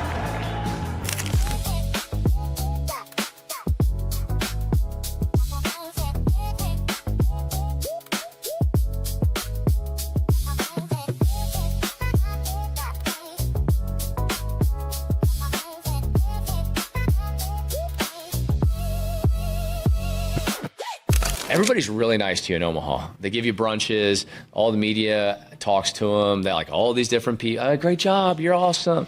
Well, I think for a second they thought they were more awesome than they were. So we had to bring them back to remember that their edge that I've alluded to many times is why they're here. And I don't care that we're in front of 24,013 people. Thank you. And we are who we are. And we're fighters and we're killers and we're going to get after it. And whatever that was in the first inning is non-representative of what the power T is. And we're going to be better and we're going to get after it. And that's what the guys did. And that's that. While I'm the one that had to yell at them, it's all credit to the players. They're the ones that put the information into action and they did it. And I definitely can't say what I said because it was not good.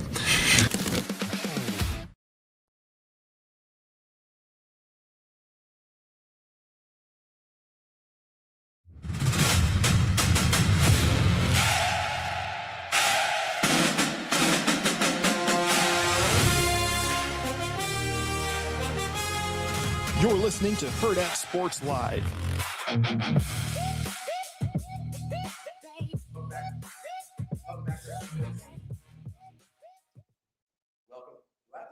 Is the mic on? Is Ravi's mic on, Shane? Shane, is Ravi's mic on? Welcome back. There we go. Welcome back. Hurrdat Sports Live, presented by Next Gen Mayo Medical. We've got Zach BARNETT here from footballscoop.com joining us. Zach, how are you doing this morning? We appreciate you. Doing good. Thank y'all for having me. Yeah, absolutely. So this was really fortunate timing. We reached out to you before anything happened last night about the Brendan Sorsby of it all. And so the timing worked out here. Just as you're kind of going through this, I was reading either a Twitter post or an article. I think it was an article that you wrote yesterday on footballscoop.com about the Big 12 lawsuit that was coming through. How much do you think the timing of that had to do with the timing of the Brendan Sorsby decision to, quote unquote, mutually part ways? I think it was 100% of why this is happening right now. The Brendan Sorsby met with the Texas Tech Board of Regents on Sunday to kind of map out their plan moving forward. But the Big 12, unbeknownst to them, filed a lawsuit, or their law firm that they hired filed a lawsuit on their behalf, or made a legal filing, not quite a lawsuit, at 1 a.m. early Monday morning. And so the Big 12 Commissioner Brett Yormark informed Texas Tech's President Lawrence Chovanec of that early Monday morning. And obviously that changed Texas Tech's calculations and Brendan Sorsby's calculations.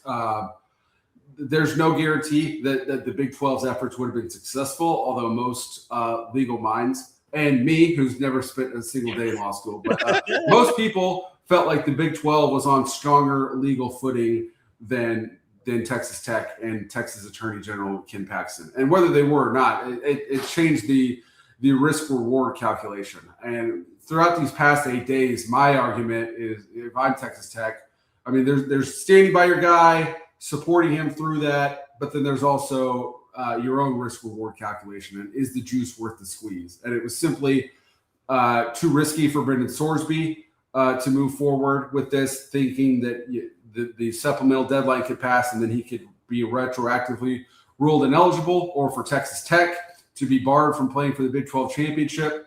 At that point, the one player became bigger than the program. And I think Texas Tech misplayed this from the start, but I in reality, I think the way this ended was kind of a win-win for them, because now Texas Tech can circle the wagons, tell themselves they didn't do anything wrong, they didn't break any rules, which is true in the most technical sense, and convince themselves that the world's out to get them and try and go win a Big 12 championship. So there's a few things I want to get to there. The first that I want to, though, is the Big 12's legal standing. And to your sort of knowledge and who you've talked to, the part that I was trying to figure out of why this would go the Big 12's way, like, what have you been able to learn about why people felt like the Big 12 was on better legal standing than Texas Tech was? Well, because in Texas law, and I assume most places, but from my understanding, is Texas law, you cede authority to the Big 12. Like the Big 12 and every other conference has the ability to pass more restrictive laws than the NCAA does. It's the same principle when I was going to private school that said that we were allowed to make you guys wear school uniforms where the public school kids don't have to. It's a higher bar, and you agree to that. And the Big 12 brought out precedent when they sanctioned Baylor for the Art Briles fiasco nearly a decade ago. The Big 12 fined Baylor around $14 million, which they ended up returning. But at that time, Texas Tech signed on, issued no objections that, yes, we as Big 12 members see the conference authority we have the ability to sanction one of our members if enough of us agree to do so. And then now to turn around and say, well, actually, you guys don't have that authority because it's our turn in the barrel. That wasn't going to hold sway in court. The other part of this that the risk reward calculation you were talking about with Texas Tech, in your mind, how much of that was the financial part? Because they said they're not asking Sorsby to return any money. Like, how much of that was a financial investment calculation versus what they actually have on their roster to try and go out and win football games without Brendan Sorsby? I think the financial aspect of it was very, very little. I think it was more that Texas Tech is highly institutionally motivated to go out and win its way into the big time and to be relevant. And I certainly think a lot of them, up to and including the chairman of their board of regents, has been high on this relevancy drug, that they've been the main character of college football certainly all summer. And the softball team plays into that they were in the finals again. So I think it's a lot of fun to type F the haters into the RedRaidersports.com message boards, but to actually have to live with those consequences is a different thing. And so the reason they went out and got Brendan Sorsby was, as we saw last season, they were far and away the best team in the Big 12, but didn't have the offense to go compete nationally and got shut out by Oregon. Brendan Sorsby was going to take this team, in theory, from a Big 12 contender to a national title contender. That's going to dial back with Will Hammond, a guy who doesn't have his experience and is also coming off of an ACL tear. That's the whole reason Brendan Sorsby was in Lubbock to begin with. But I think Texas Tech people are probably okay with not competing for a national championship, because now they are taking their ire out on the Big 12, and they firmly believe that they're going to be thrown in the end zone up 40 in every single fourth quarter. And maybe they will, because my point on all this was you're still the Big 12 favorites, even with Will Hammond, with none of the baggage. So now they can pursue a Big 12 championship fully with peace of mind that the black cloud over Lubbock, Texas has moved on, and they're free to go take their anger out on their conference mates.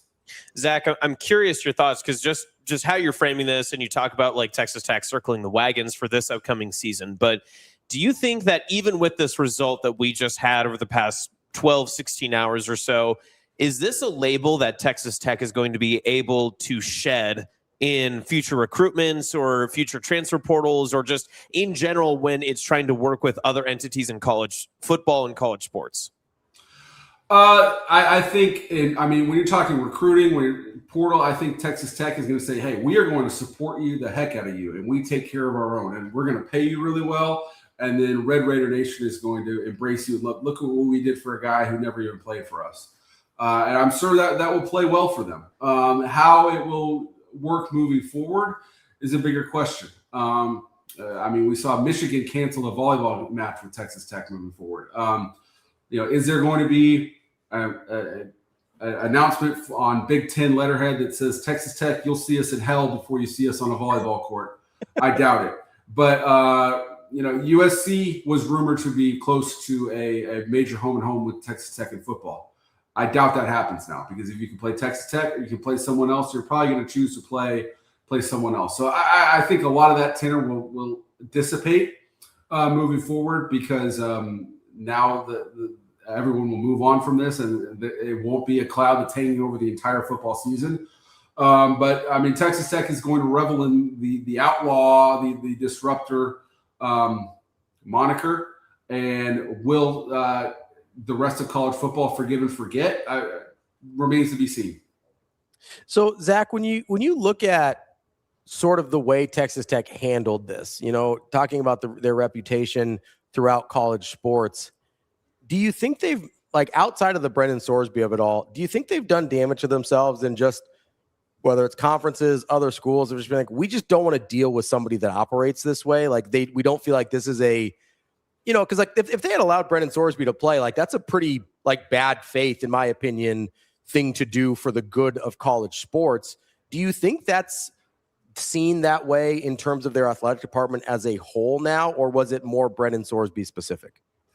Yeah, I think the Occam's razor explanation of all this is they never expected Brendan Sorsby to win that injunction. And so he asked for their support in their lawsuit, and it was the answer was yes, with the tone of, yeah, go right ahead. You have no chance of winning, so this is going to cost us nothing. And they didn't, I don't think, took the time to think through the implications of, all right, what if he wins and we try to support a guy who clearly broke all sorts of NCAA rules and get him on the field. And they did not think through the Newton's third law of every action has an equal and opposite reaction. They did not think through that at all. And you can tell from the fact that there are four main principles involved that gave public answers on this. None of their answers really, a lot of those answers that they gave, the justifications they gave, were in conflict with one another. You had Joey McGuire and Kirby Hocutt say, hey guys, we never said he was actually going to play. But then you had Cody Campbell saying, of course he's going to play. Why wouldn't he play? He has to play.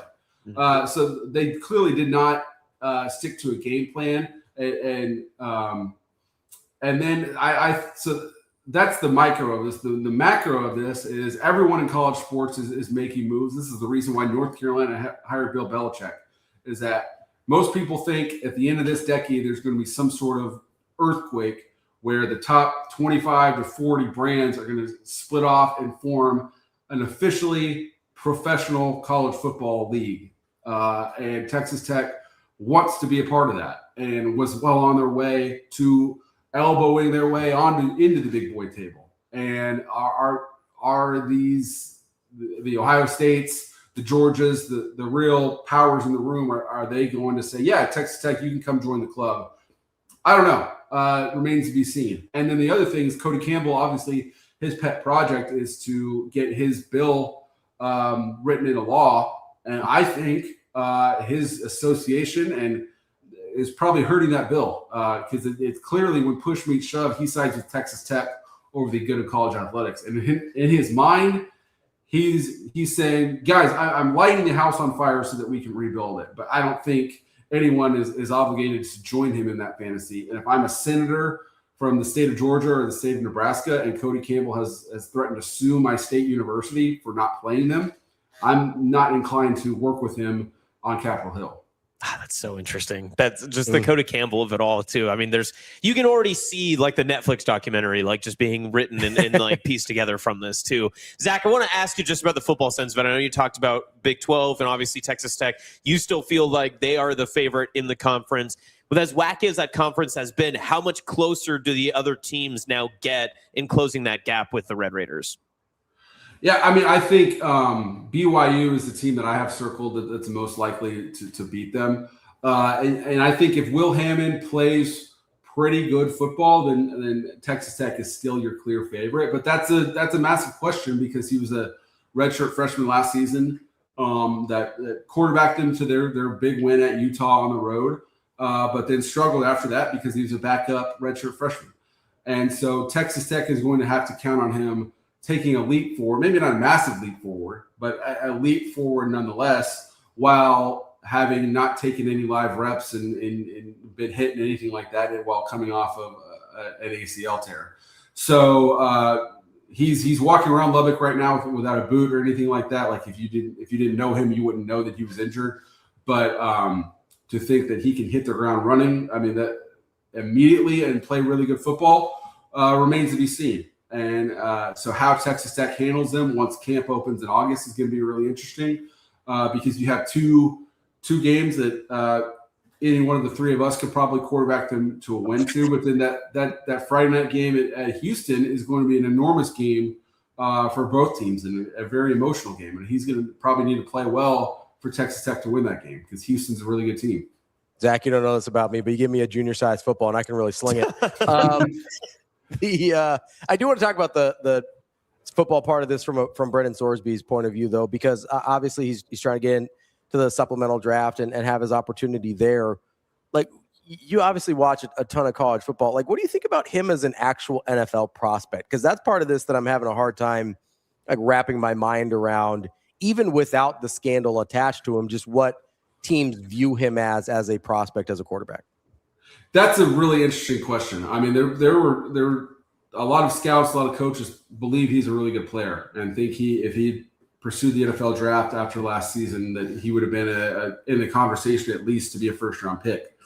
And so if he's able to get into the supplemental draft which he's going to have to do some legal maneuvering that I have no doubt will be successful. But so once he gets into the supplemental draft, on the one hand, it's going to be really good value to get him with the second or third round pick in theory. But then if you're a quarterback needy team, you have to think, all right, is our draft dollar best spent taking this guy at a bargain, or do we roll the dice and wait for a Dante Moore, an Arch Manning, a Lenore Sellers, take your pick in the first round next season for a guy who did not go through any sort of real offseason, has been in inpatient therapy, so he's probably not going to be ready to play as a rookie. And oh, by the way, has admitted to a gambling addiction that everyone in red and black has told us is an extremely serious thing. Like Joey McGuire said that there's no guarantee that Brendan Sorsby would even be ready to play come that Houston game September 19th. So if you're Brendan Sorsby to play for Texas Tech, you're incentivized to say, guys, this is a really serious issue. I'm going to need months and months of therapy to get over this. But now you're incentivized to say, it's all behind me. It's not that big a deal. Please draft me. All right, Zach. So just in the football sense of it too, just because I'm curious your thoughts just on Hammond, Sorsby, and McGuire's kind of relationship there too. If you're the backup quarterback, you're Hammond, and you're going through the spring and you understand like what the process was with where Sorsby was going to be the starter, and as you mentioned, had national championship aspirations. But how do you feel? Obviously, you're granted kind of a new slate. You have some time to kind of work mental maneuvering and get ready for this next step. But is there any part of McGuire that, being the head coach, and you kind of look at, okay, what else can we do to kind of help out our quarterback situation? Is there anything left other than saying, hey, this is kind of our guy just because he's the only guy we have left? Yeah, I could see how that would be difficult, but Joey McGuire is as good as anyone in the business at rallying the troops and getting you to run through that brick wall. So I have no doubt that he'll fill Will Hammond with all sorts of confidence, even though as of yesterday, he was ready to light Texas Tech's national reputation on fire to go play another guy. I have no doubt that he'll do a really good job of getting Will Hammond to believe and getting the rest of that roster to believe and getting everyone at Texas Tech to believe in Will Hammond. And I mean, this is going to be extremely galvanizing for everyone at Texas Tech. And that team is going to be ready to absolutely destroy anyone and everyone in their path this season. I mean, Joey McGuire, he'll handle this great. Zach, there's kind of been an interesting phenomenon, and I think I've seen, I obviously see you on Twitter and interacting with people a lot. Like, there seems to be this really interesting phenomenon where Texas Tech fans don't really seem to understand that if this was happening at literally any other school, they'd feel the same way the rest of us feel in this situation. Have you seen very many Texas Tech fans just sort of publicly be out there and just be like, yeah, I don't really love this. I didn't want Brendan Sorsby to play? I think to a man, every single one of them would say, yeah, I don't understand this. I don't agree with this ruling. And to a man, every one of them will, now that this is over, will say, all right, I'm glad this is over. Let's move on. Cooler heads prevailed. But within that time, I mean, again, this was to see their school become a punching bag.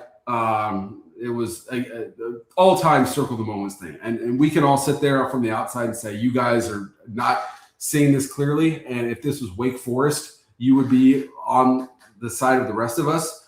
But because it's your alma mater, the school you support, you just can't see clearly. I mean, that's why we all have jobs. That's why we like sports and specifically college football so much. So I don't fault them for that. But I think before 8 days ago and moving forward, they're like, yeah, okay, yeah, he probably shouldn't play. And we're fine with that. Let's put this behind us and move on.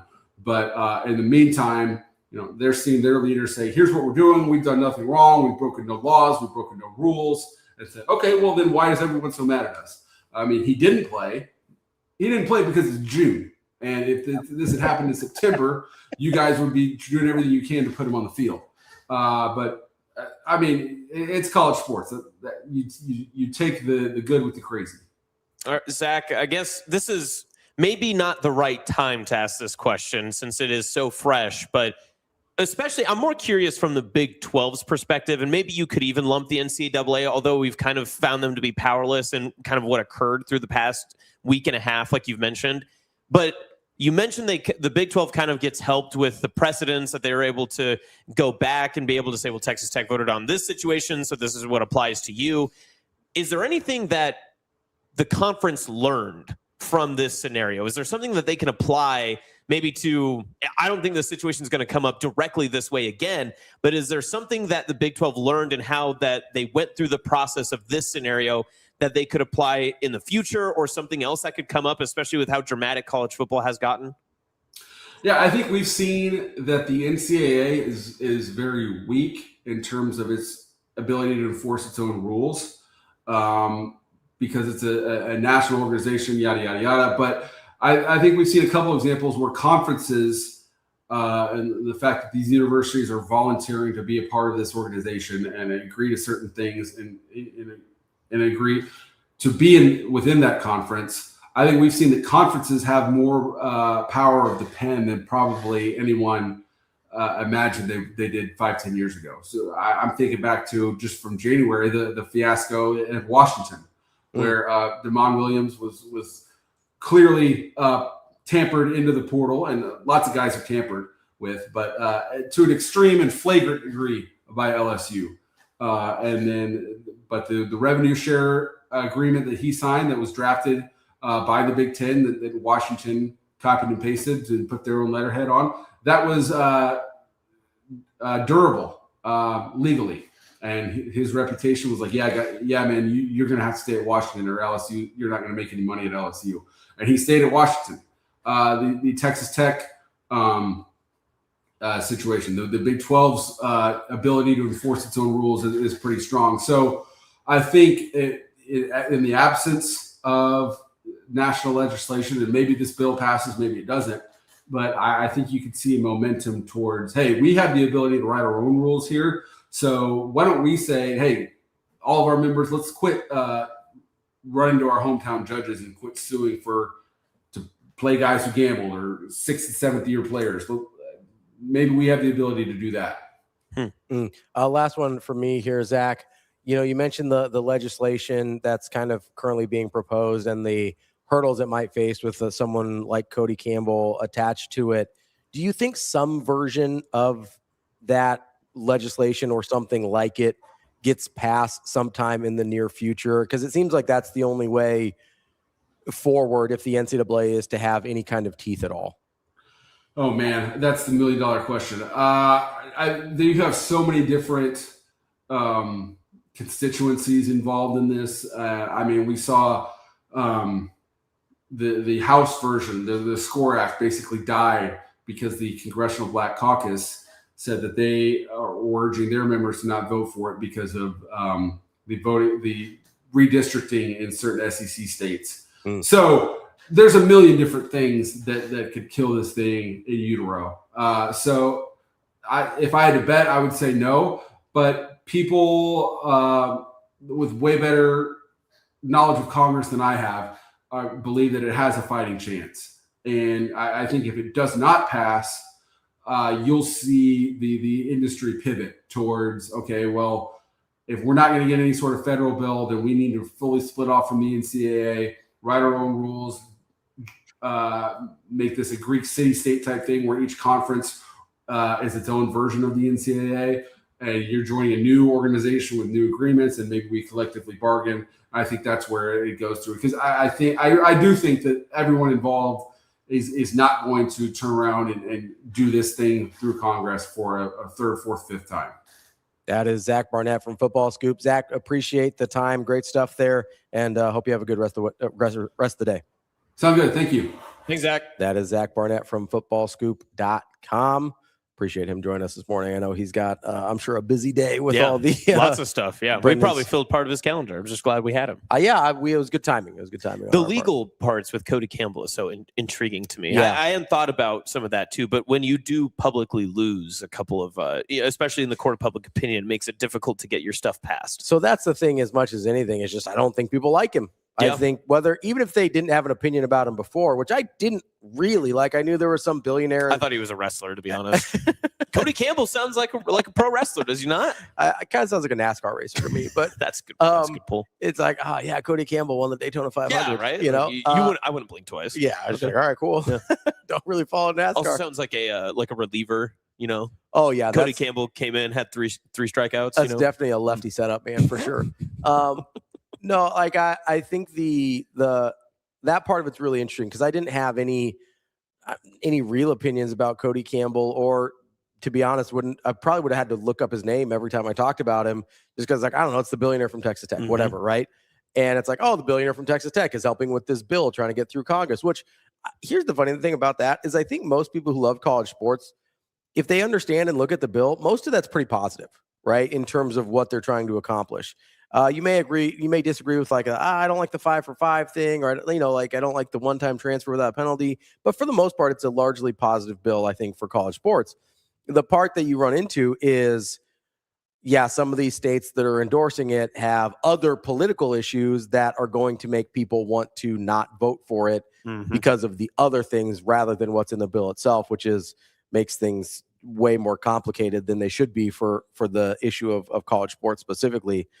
I really do hope, though, and we'll talk to Mitch Sherman here in just a couple minutes, but I really do hope that something like that is passed, because I'll be honest, the idea of breaking off into the Super League, I don't love that. That gives me... No, I agree with you. It gives me the pit in my stomach. Yeah, I've got a little icky there just thinking about that. Because then it becomes the elites and everyone else. Yeah, and it's also just like, okay, if I want to watch pro sports, I'm going to watch pro sports.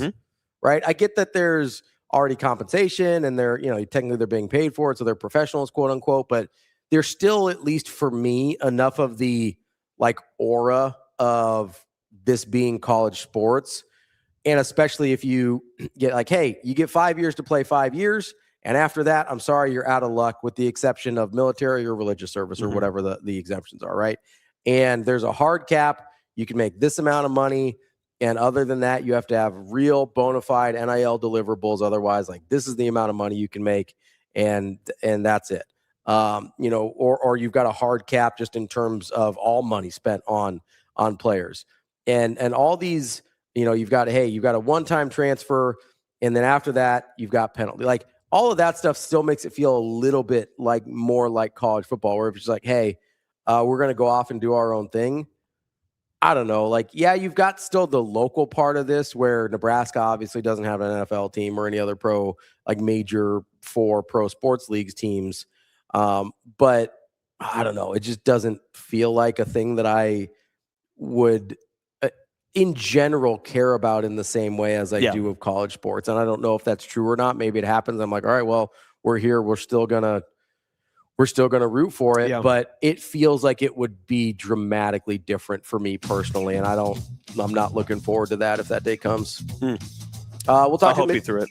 Thank you. Yeah, no problem. Sing Kumbaya, hold hands, and start a campfire. Me, you, and Rico. Let's take a quick break here. We've got Mitch Sherman from The Athletic coming up next.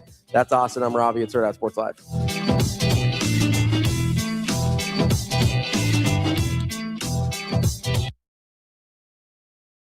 It's time to slide into savings at Edwards Nissan. Lease the 2026 Nissan Rogue Platinum starting at $379 a month, a platinum lease worth driving home. This June, the savings are as big as the season. We've also got the 2026 Nissan Pathfinder SV starting at $399 a month while supplies last. Don't miss your pitch. Slide into savings at Edwards Nissan.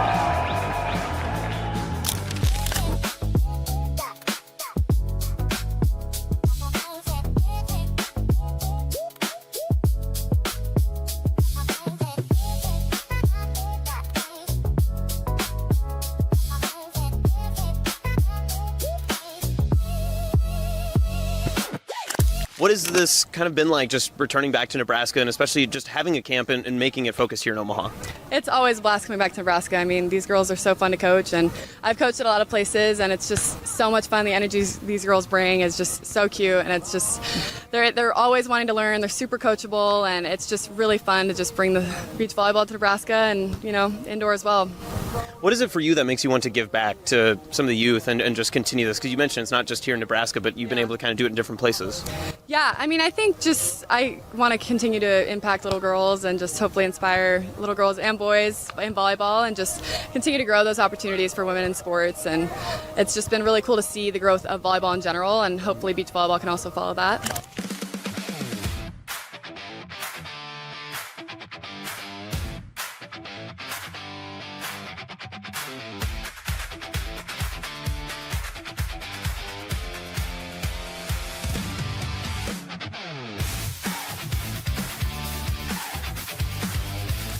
That's a 10 out of 10. 10 out Look of 10. At that. Come on, get on this. 10 out of 10. 10 out of 10. 100%, fella. I do an 8.5 as a solid choice, man, for sure. It's a 9. All right. All day it's a 9. Probably a 9. It's really hot, too. I mean, I don't know if I can give it anything besides a 10. I'm going to give it a 9. A 9? Yeah, that's pretty good. All right, awesome. 9.5. I need some jalapeno with it. Yeah, I give it an 8.5. That's really good. I like the onion. I like the cabbage. Definitely 9.5. I'll go with a 9. That's an 8.7. 8.5. 9? 9? Probably a 7. A 9. A 9? Yeah. All right. I would give it a solid 8. 8.2. Good ratio to bread and filling as well. Maybe 7.5 out of 10. Okay. I'll give it 11 if it's good. I'll give it a 10. 100. An 8. An 8 out of 10? Yeah, 8 out of 10. I'd say 7. 7 out of 10? Yeah, like an 8.5. The bread's like really mushy. Other than that, it's really good. I give it an 8. And if we added potatoes? It'd be a 10. It'd be a 10.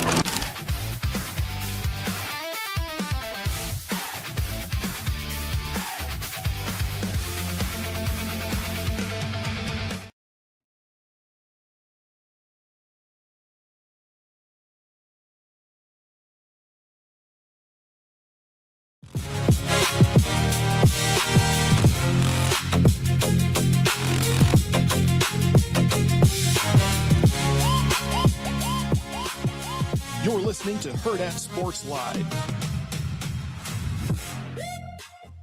Welcome back, Hurrdat Sports Live. That's Austin. I'm Ravi here at Hurrdat Sports HQ. We are joined now by Mitch Sherman from The Athletic. Mitch, how are we doing this morning? Doing great. How are you guys?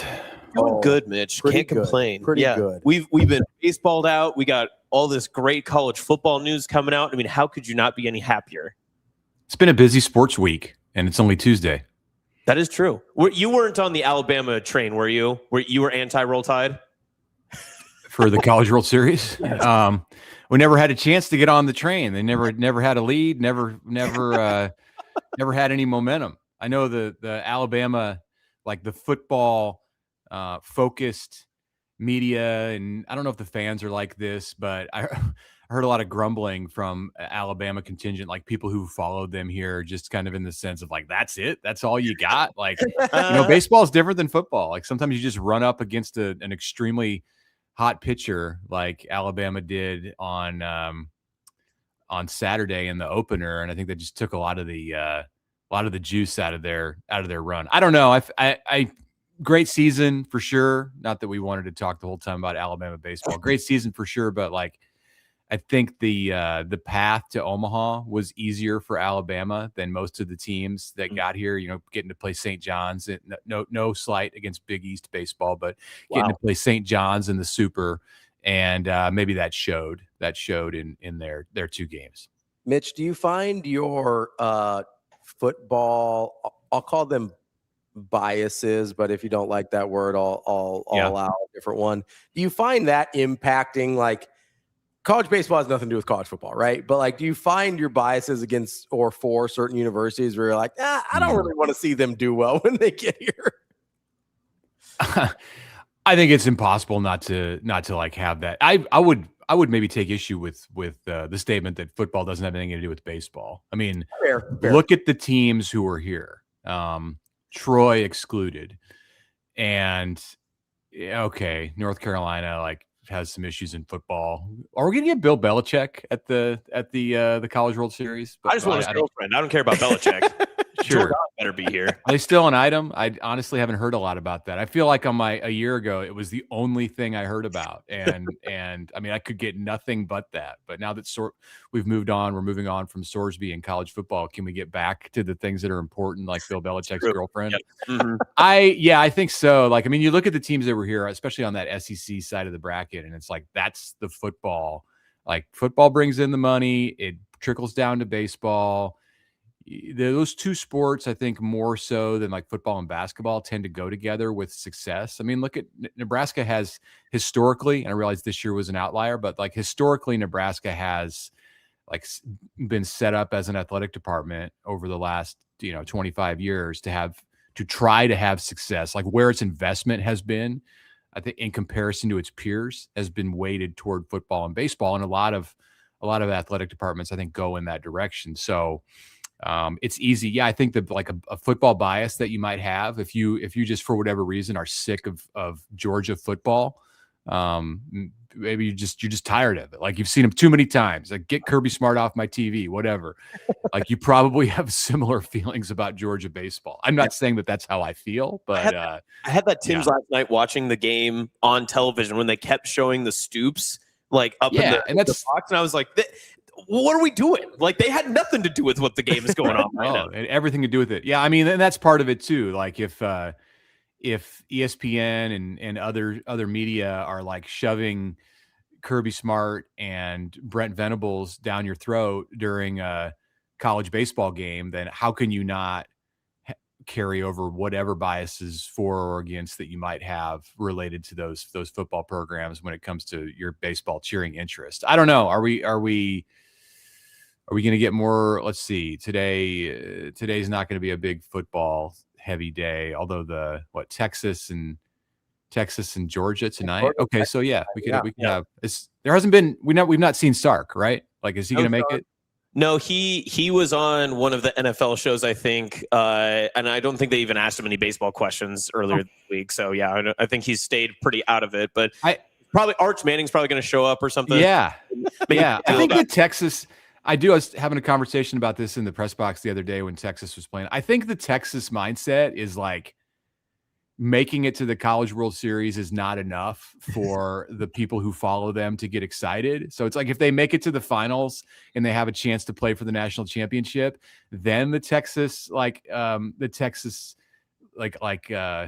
posse will come. That's like when their entourage shows up if they make the finals. Like, Texas has not yet like actually accomplished anything in the minds of Texas fans. Mitch, you're 100% correct, because we've been down in the Village the entire time, and the Texas fans have been nothing but nice and respectful so far. So probably they sent their best first.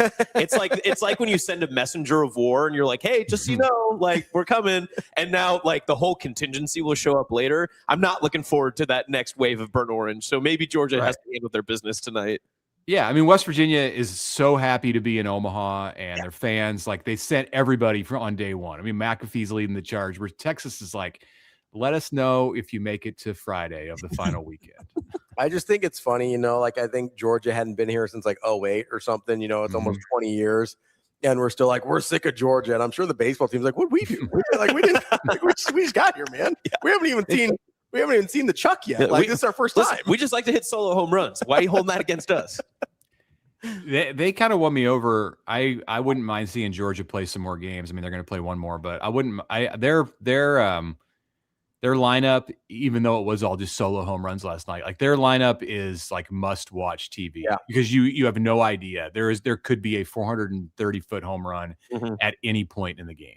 Yeah, they hit some absolute rockets. They are like entertainment value. I actually do. If they had any other like logo on their hat, I'd feel a lot better about it. Yeah, but, make them Sanford. Just make them like a different like Bulldog, right? Like, let's just like alternate a little bit, change it up. If it was Georgia Tech, I'd be like, yeah, you go, nerds, like that. You know what I mean? Like, I'd feel so differently. And then Haynes King shows up. I'm like, great, there's Haynes. What is he doing here? Hey, Mitch, were you on tweet notification for one Shayla Rautenberg yesterday?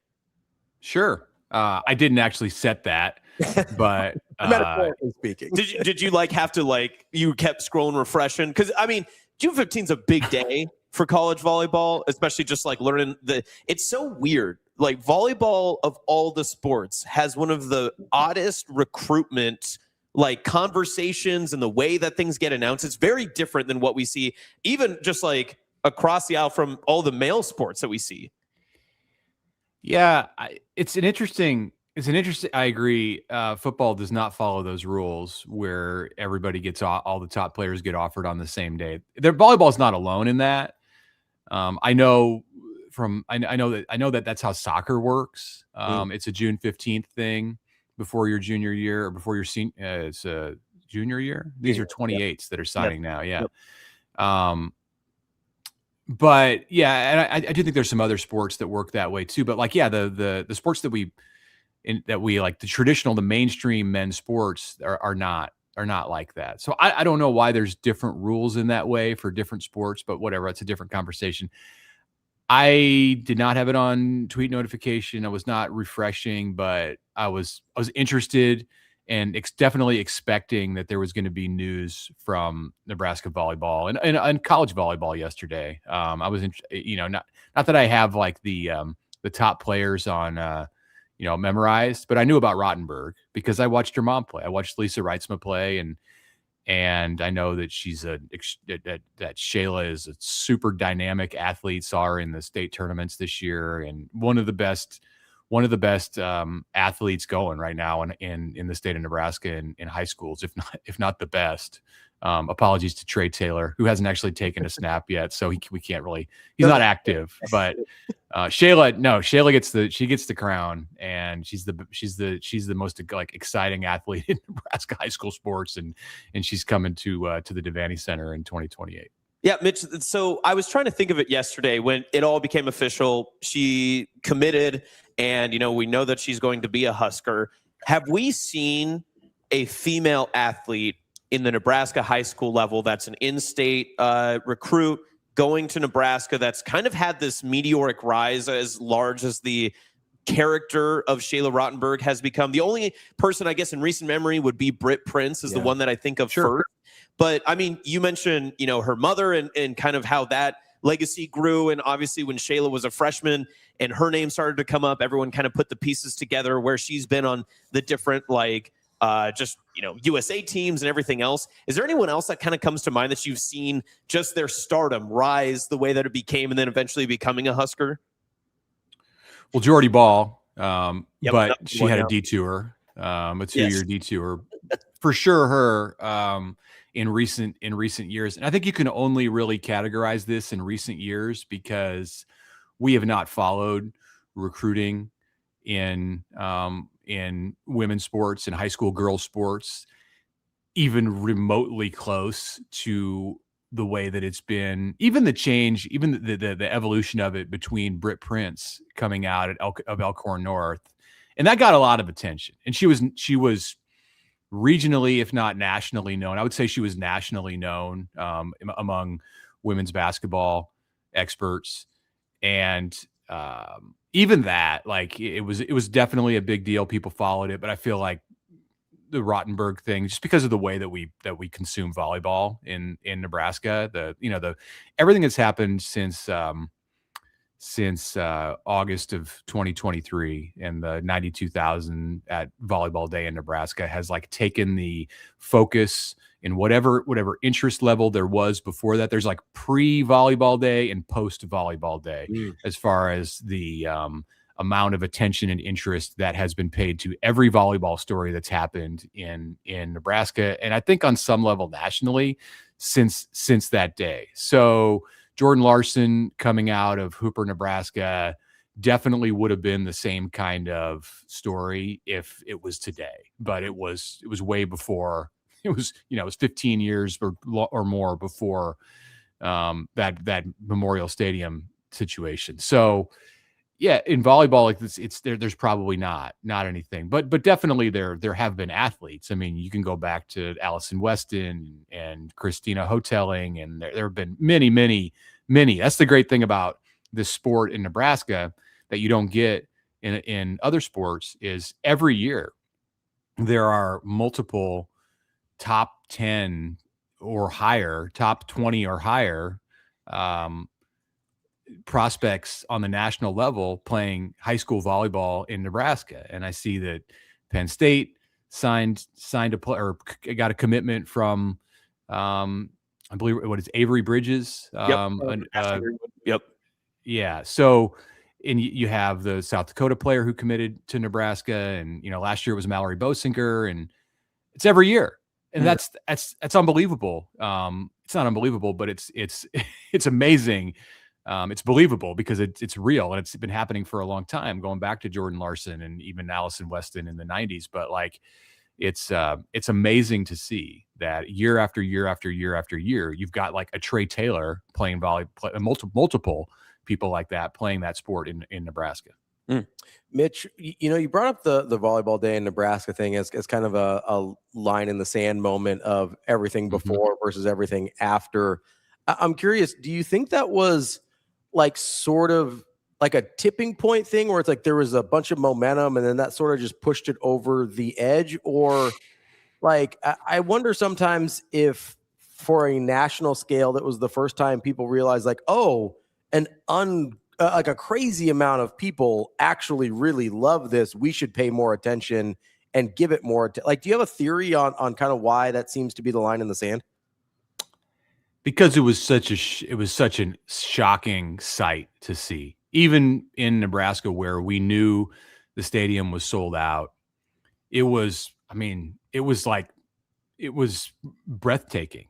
And to be there, one of the most incredible events that's taken place in that stadium, ever. So I think, and then I think outside of Nebraska, it was a surprise. It was, they did what? Like, you started to see the images of that, and it was leading Sports Center, and people in Texas or Florida or in North Carolina didn't even know that it was happening until they started to see video and images of it. And I think it was building more so in Nebraska, but building nationally up to that point. And yeah, it was a tipping point, so to speak. Like, you still hear, the crazy thing is, like, you still hear professionals talking about that. Like, now we've had this explosion of pro volleyball in the United States, which I think that the volleyball day thing was a precursor for that. I think that was a launching point for that. Would it have happened without the Memorial Stadium match if it had rained that night and they weren't able to play it? Will we still have pro volleyball? Yeah. Would it be the same? I don't know. I don't know that you would have everybody. I think that there are athletes who were playing internationally or did have opportunities to play overseas who wouldn't have had the confidence in like American backing to come do this and play all over the country, if not for having seen that on TV 3 years ago. So, just like it was just an explosion of interest. The morning I was there on that night, and then the morning after, I was flying to Minneapolis for it was Matt Rule's first game as head coach in Nebraska. And I remember I got a call. I was getting called like by the BBC to come on and talk about it. And I was on like a Delta flight, and they called me like while I was in the air and left me a voicemail, and they were like, "We need you on the show now. Like in 10 minutes, we have a segment ready. We're all teed up for you. You need to come on. And what is this? We need to talk about this volleyball thing." And I got the message when I landed, and it's like, oh my God, what is going on? Like, what? Why am I getting called from London to talk about this? Like, I didn't get on because they needed me now, and I was on a plane.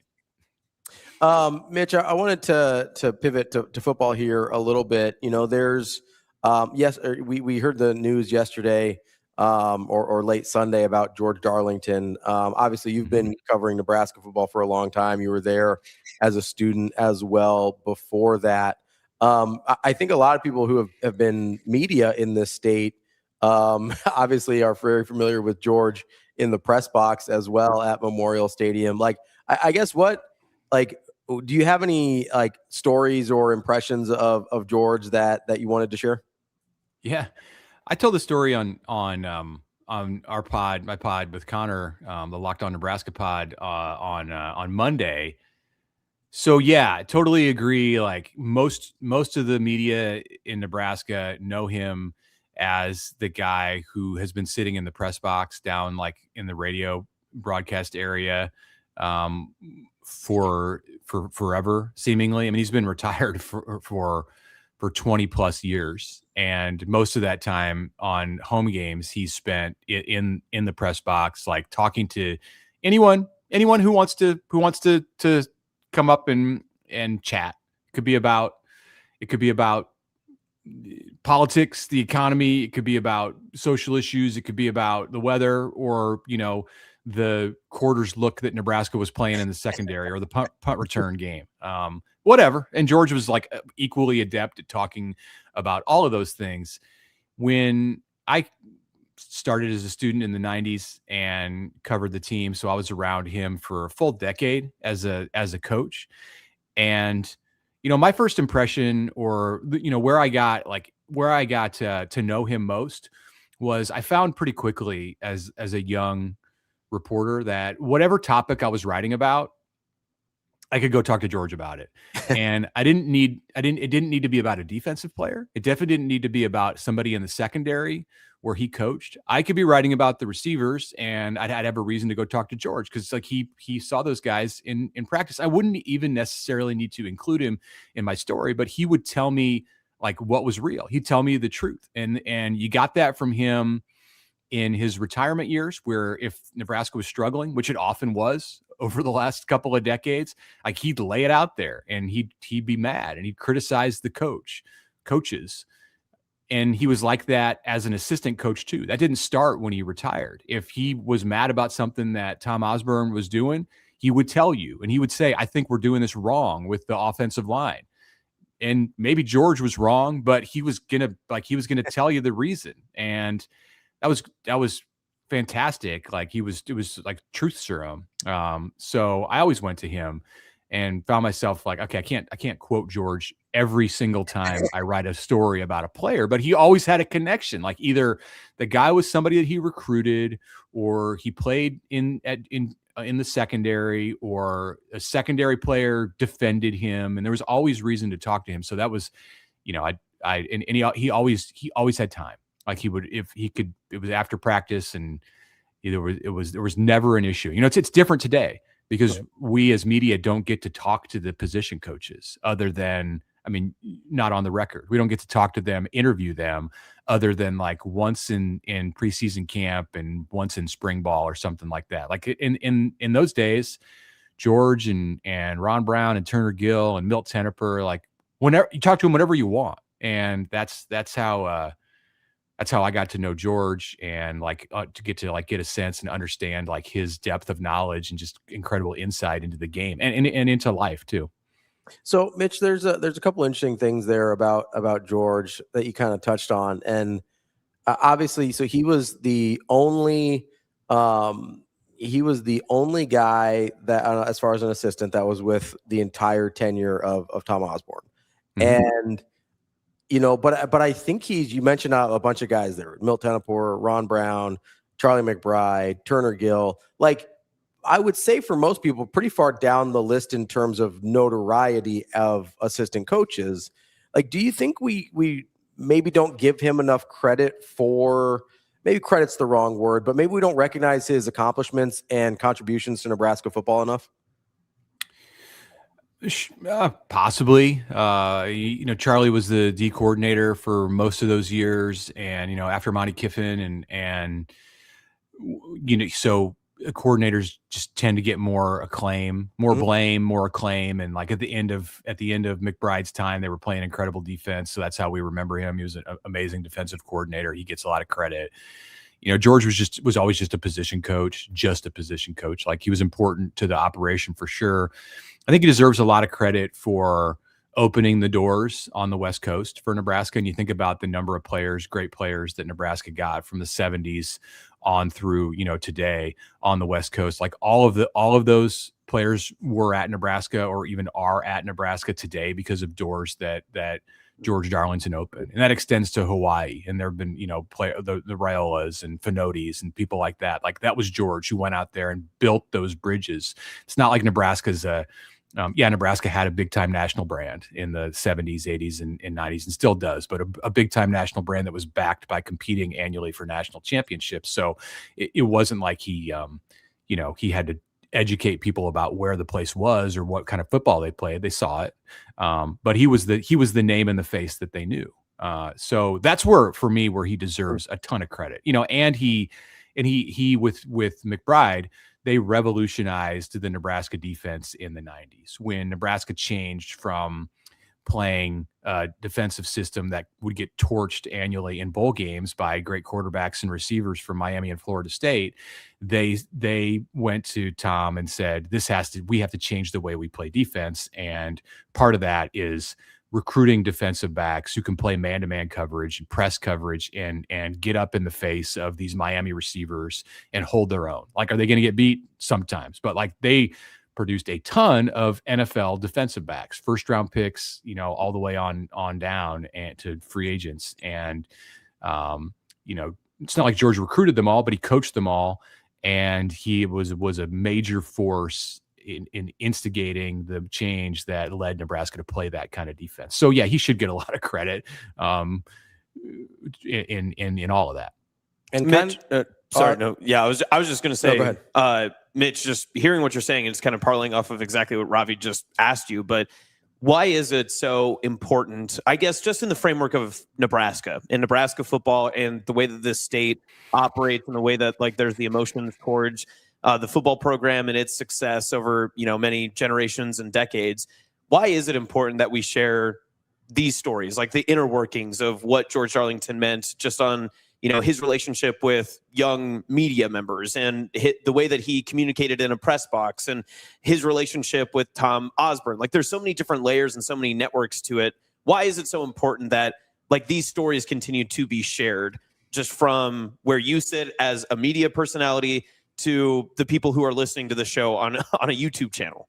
Well, I mean, I think you can get lost sometimes in the present moment and say, look at Nebraska. They haven't won 9 games since 2016. It's been a decade. Why do people care so much about the program in the state of Nebraska? And the reason is because, fortunately, there's those of us who are around who remember when it was different and know that there's, the possibility that Nebraska's expectations have changed, but there's still an expectation to play at the highest level and to compete for championships. And it's actually a championship. There's more access to championships today because of the expanding playoff than there was even in the time when for an average team than even in the time when Nebraska was winning them. So if you're going to be in the Big Ten and you're going to spend the kind of money that Nebraska spends on football, then you need to aspire to compete for championships. And there was a time when Nebraska did that on an annual basis. So if I think those stories need to be relayed. It's why people who still come to the stadium today, it's a big part of the reason why they feel so passionately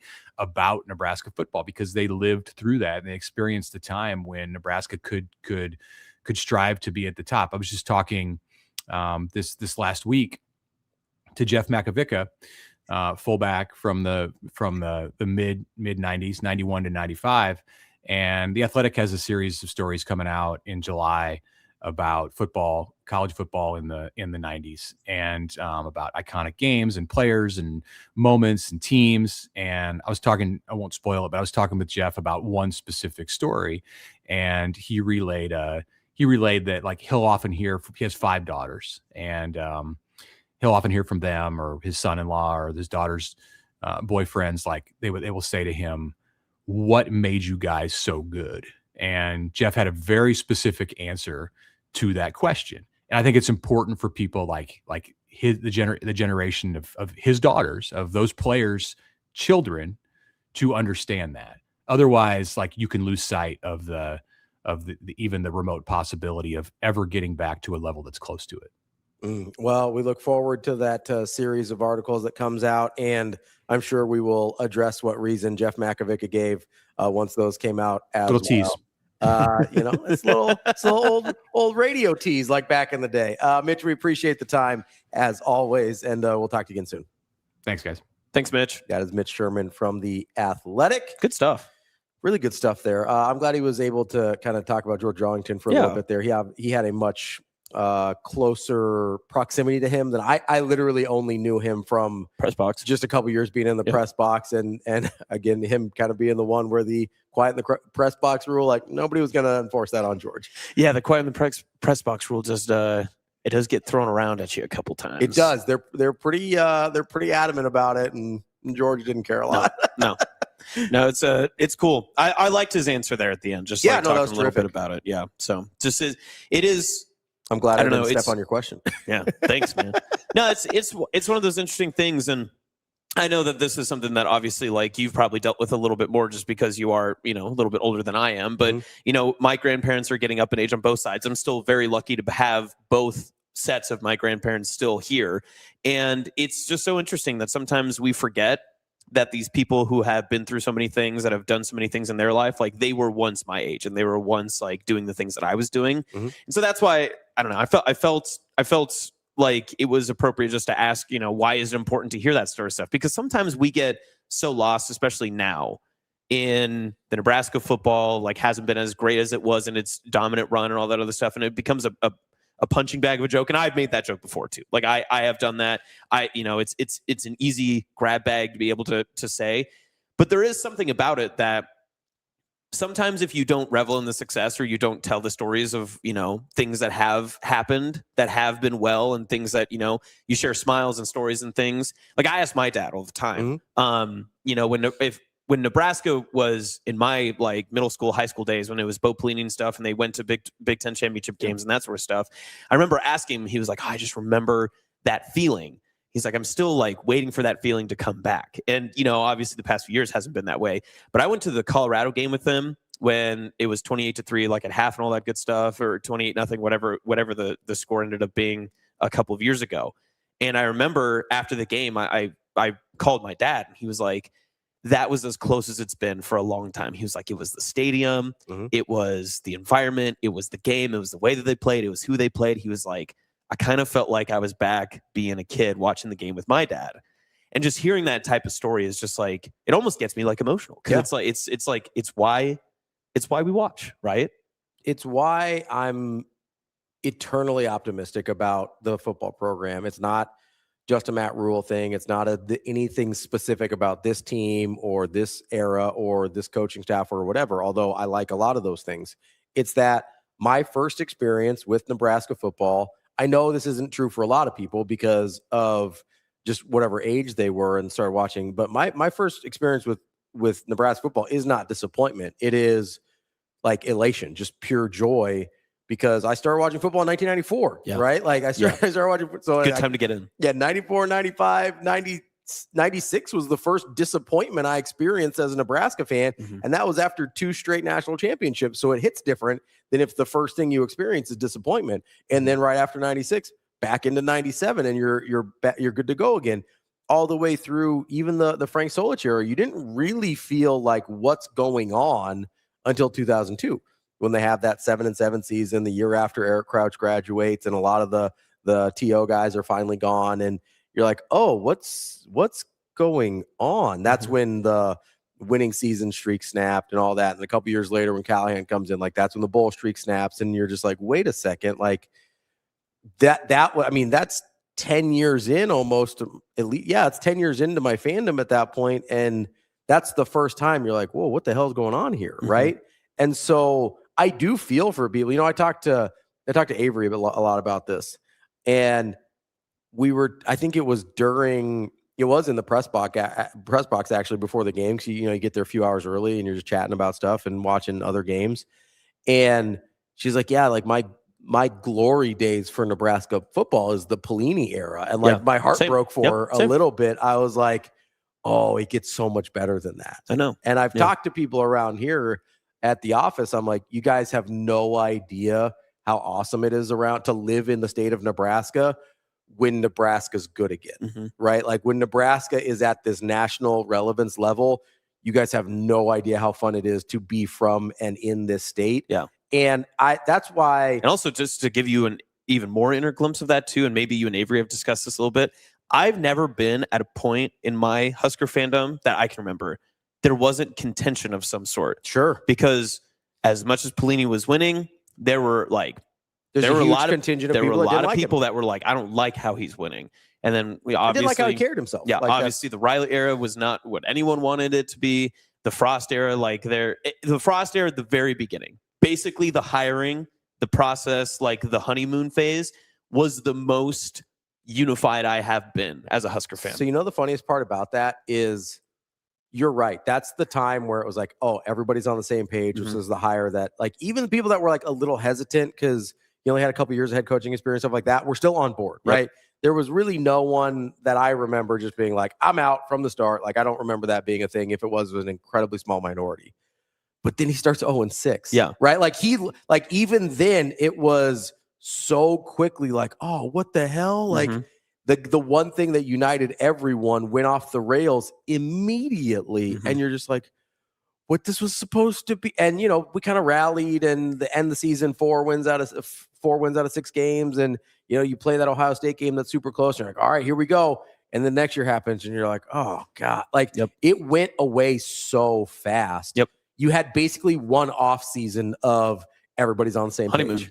Right. Even when Rule got hired, there were people that, didn't love the Rule hiring. They're like, oh, he's coming off a failure in Carolina. And, they point to the top 25 record and whatever else. And you're just like, so you didn't even get that. You didn't even really get the honeymoon phase with Rule. And man, it is just, you're right. Like that is a huge difference in this because I was a kid, so I don't remember all the ins and outs of what was being talked about, but I don't remember contention in the fan base until like 2000 and about 2002 when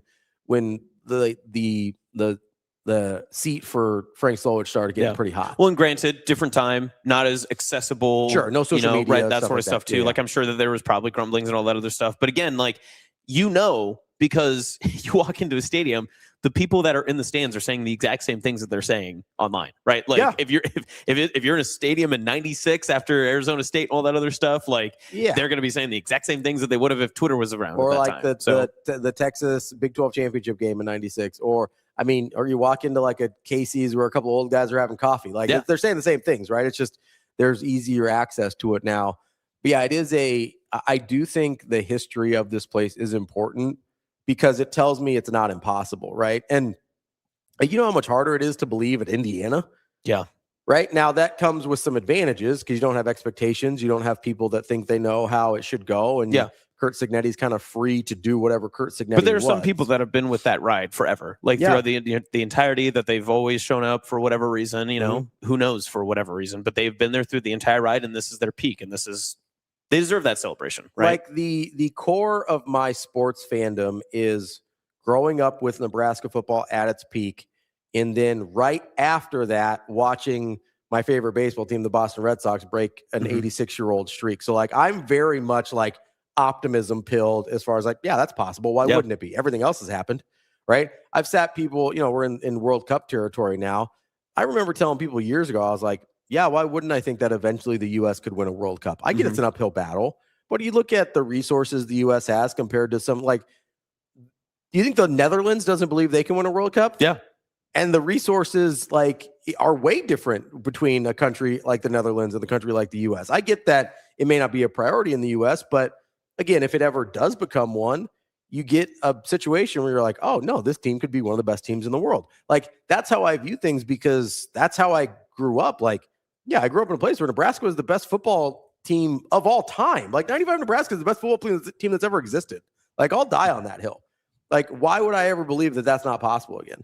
Maybe not best football team of all time, but yeah, they can make the playoff. What are we talking about? Right. Yeah. Or that it's not possible for New York to get a world championship in something other than baseball. Yeah, exactly. Yeah. We got Rico Nick over here. Nick Rico. I was listening to a podcast the other day, and one of the hosts is also a huge Knicks fan, and he was a kid when the Knicks won their first title, and he remembers his dad telling him in that time, or not his first time. I think it was whatever the last one was, like 1970, whatever. And he remembers his dad telling him, he was like, savor this moment and really take it in, because you never know when it's going to come again. Yeah.